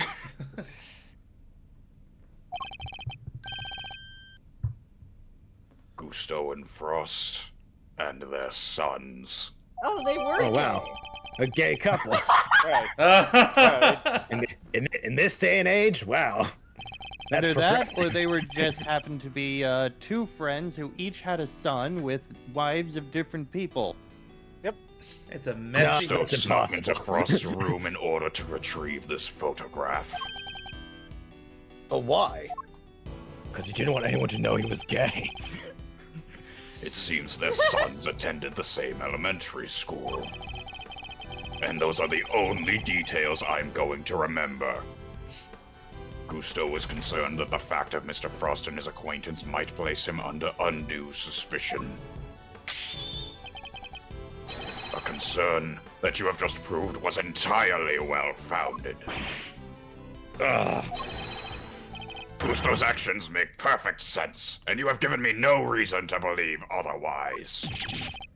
Yeah.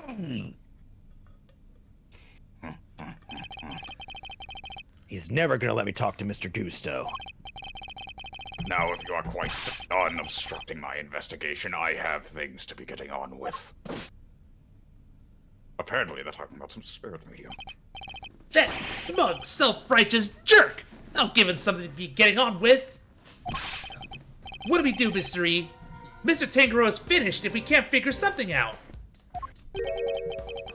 Things to be getting on with? What exactly could those things be? He has a body, a murder weapon, and a suspect in custody. If the prosecution means to pursue Mr. Tangaroa, surely they have all they need. So why is Mr. Von Karma still investigating the scene of the crime? Something on your mind, Mr. E? We're missing something. Something important. Mr. Von Karma has everything he needs to proceed with a prosecution of Mr. Tangaroa. And yet, he still doesn't seem entirely confident of his case. If he was, why refuse to share information with Detective Bad? Who else? Haven't seen the autopsy report yet either. Guy's probably got a hand in that too. Uh-oh, cue time. In addition, we still haven't solved the mystery of what happened to the evidence that went missing. Take another look at the scene in front of us, Detective. A very conspicuous pool of blood that should be here is clearly missing.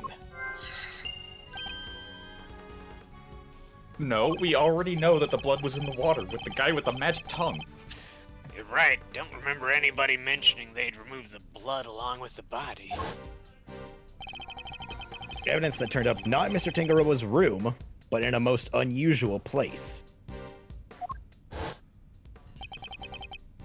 It's a match. The blood in the fountain is Frost's. And it's very delicious. So there was no trace of Mr. Frost's blood left in Mr. Tangaroa's room. Yet we found some in the fountain instead. Why? Final logic. Do you know how water flows?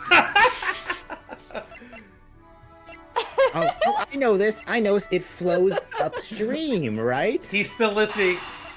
And do you know what happens with blood when it gets mixed with water? It turns the water red. No, it just goes with the water. Mr. Frost's blood went missing from the crime scene. But traces of it showed up in the fountain. Why go to the trouble of removing the blood from the scene after the body had been discovered? And why only the blood? Surely the body would have also been in the way. Wait, could someone have moved the body aside to get to the blood? Well, I wonder what we... I don't know. I think I could be on the wrong track here. You know, this is just making me think I'm, you know, be so glad that the guy with the water bit went as far as it did. He finally became useful. Our hidden Chekhov's gunman. Yes. So the body might have been moved aside, or even removed from the scene of the crime entirely. After all, as far as we know, there's still no autopsy report. We've learned plenty about the murder weapon and the suspect, but very little about the body itself. Our assumption thus far has been that the body had been recovered by the forensics team. But what if that assumption is false? What if Mr. Von Karma wouldn't show Detective Bad the autopsy report out of something other than spite? What if we've been thinking about this the wrong way around all along? The question isn't, why did Mr. Von Karma hold back the information about the body? It's, did Mr. Von Karma even have any information about the body in the first place? How do things look from that angle? Perhaps the body hadn't been removed by the police in order to carry out an autopsy. Perhaps it had already been removed and hidden away by the culprit before their arrival. The body's just gone. Mr. E? We've both heard the rumors about Mr. Von Karma's questionable methods. Fabricated witness statements, shady deals, forged evidence even. Sure, everybody's heard of that stuff. But what's that got to do with us right now? I would never judge a person on the basis of rumors alone. Even Mr. Von Karma, I've tried my best not to let my preconceptions color our interactions with him. Not to much avail. It appears he may indeed be willing to twist the truth to his own ends. Twist the truth? You mean he's been playing dirty? I fear he might have been, and still is. And I'm not about to let him get away with it. I'll let him get away with it over my dead body. I'll put a stain on his much so prided perfect record, and this will not I'm end badly returning for to me. the prosecutor's office. Don't breathe a word about anything to that infernal attorney. One of you. I'm not doing the extras voice this time. Yes, sir. Hold it. What did I just say? Yes, what is it now? On Karma, about a certain fact that you've been keeping from us. I was gonna say you might want to redo that. It kind of missed the first half. Yeah. I have a few questions, Mr. Von Karma, about a certain fact you've been keeping from us. Really? I'm sorry. Why? How dare you? I'm sorry. Really? You mean to call the methods of an officially sanctioned investigation into question yet again? I'm warning you. If you obstruct the police in their work any further, there will be consequences. Objection! It's not the police I have an issue with, Mr. Von Karma. It's you! Get in line! Yep. What? Isn't it on the prosecution to work out who the real culprit of a crime is? What foolishness is this? I have no intention of debating what the prosecution's role is or is not with the likes of you. But let me make one thing clear. My job is to identify suspects and ensure that every last one of them is convicted at all costs. Believe me when I say I leave absolutely no room for doubt when I present my perfect, unassailable cases. Objection! And how far would you go for your perfect cases? Would you create facts out of whole cloth, perhaps? Ha! And I thought you had outdone yourself already. But now you intend to accuse me of fabricating evidence? I do. Because it is why you've done nothing but hinder Detective Bad from doing his job at every turn. What are you talking about? You didn't shut him out of the investigation because you wanted him to keep an eye on us. You did it to stop him from finding out that you don't have the body. What? He doesn't have the body? Ridiculous! You're clutching at straws. I will tolerate no more of your preposterous slander. Then allow us to examine it. Prove me wrong, if you can.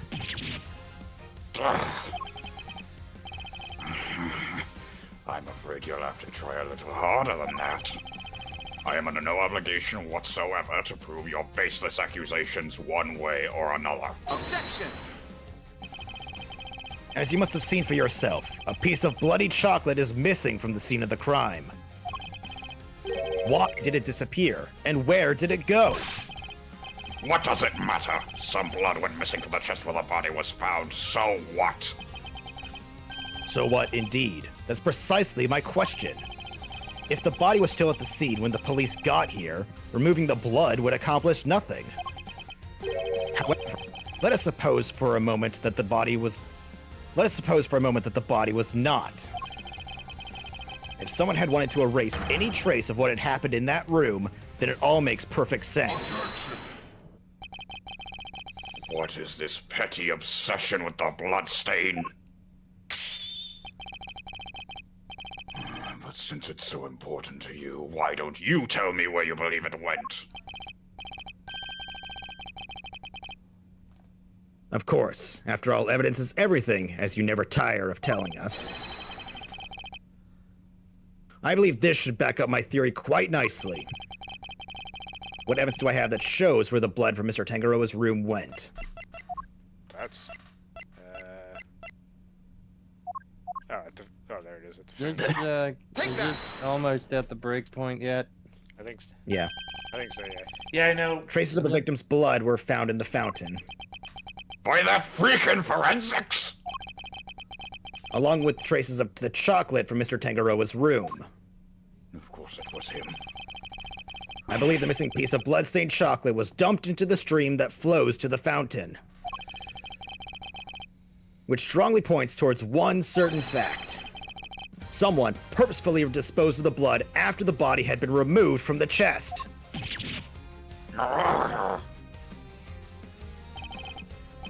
Mr. Von Karma, where did you find the body? You didn't find it, did you? Answer me! Where did you get your hands on that kind of evidence?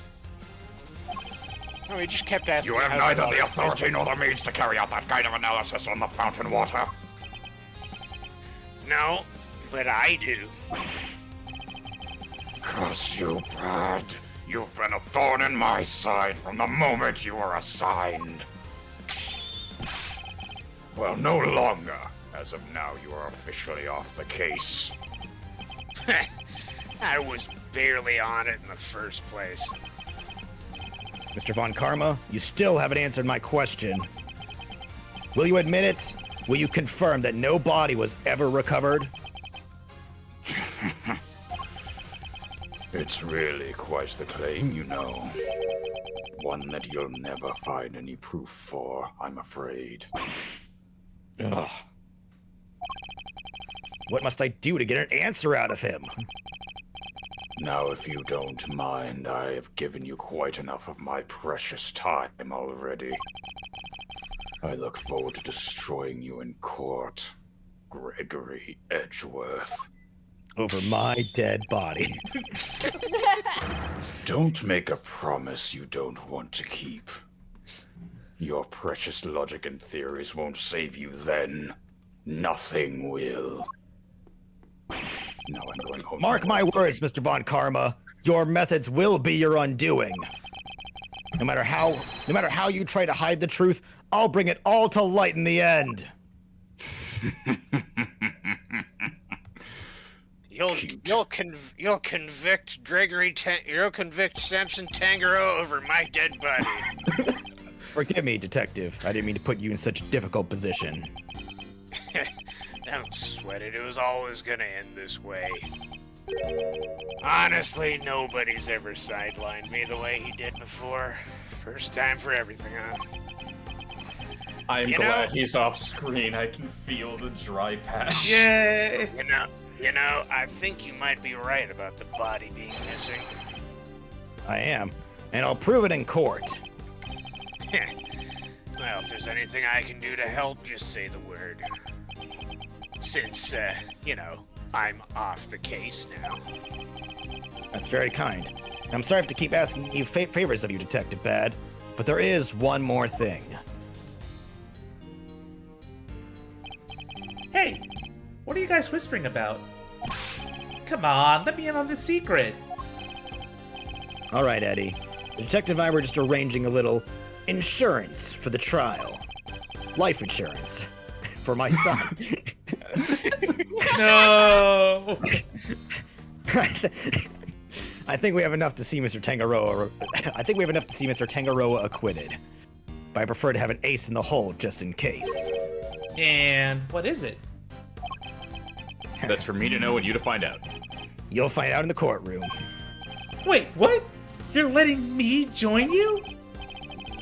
Of course I am. You are my assistant after all, and you proved somewhat useful today. Ha! I'll be more than that by next year. I'll be a full-fledged attorney, you know. We can take on Mr. Von Karma together. Stand behind the desk. Just don't stand behind the desk. Stay in the bleachers. Okay. Okay. Indeed. And don't join him in the elevator afterwards. Okie dokie. Though, I'm hoping we'll have freed Mr. Tangaroa by then. But if we're up against Mr. Von Karma, I guess we can't rule out the possibility this might take some time. Right, but we'll do everything we can in the meantime. I know you can be Mr. Von Karma, Mr. E. I believe in you.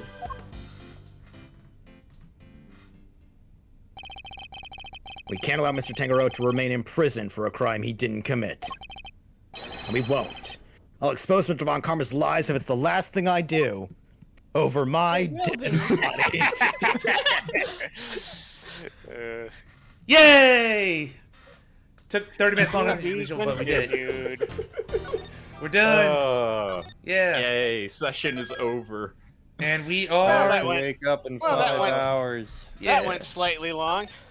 All right. That's an understatement. All right, I'm gonna get... Boom. Cool. Thank you, guys. Thank you, guys.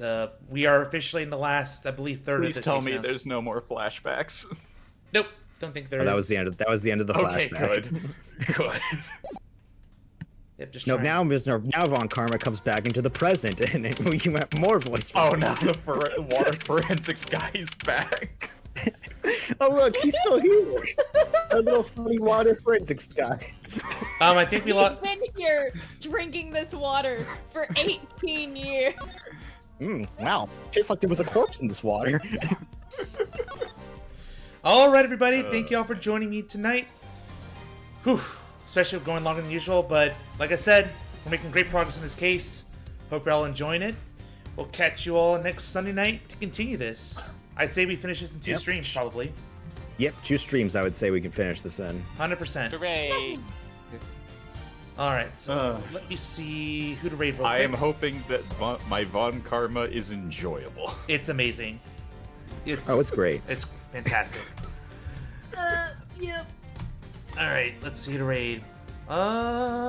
Good. The sacrifice of my vocal cords is worth it. We will raid Marbles Plays, who's doing some RoboCop, Rogue Agent. I don't know. Yeah, I've heard that game's pretty decent. All right, well, give my bunny friend some love. Streaming up this late because they're all the way in France. So goodness. All right, bye now. Good night. See ya, everybody. Hey, back to Last Defense Academy with me.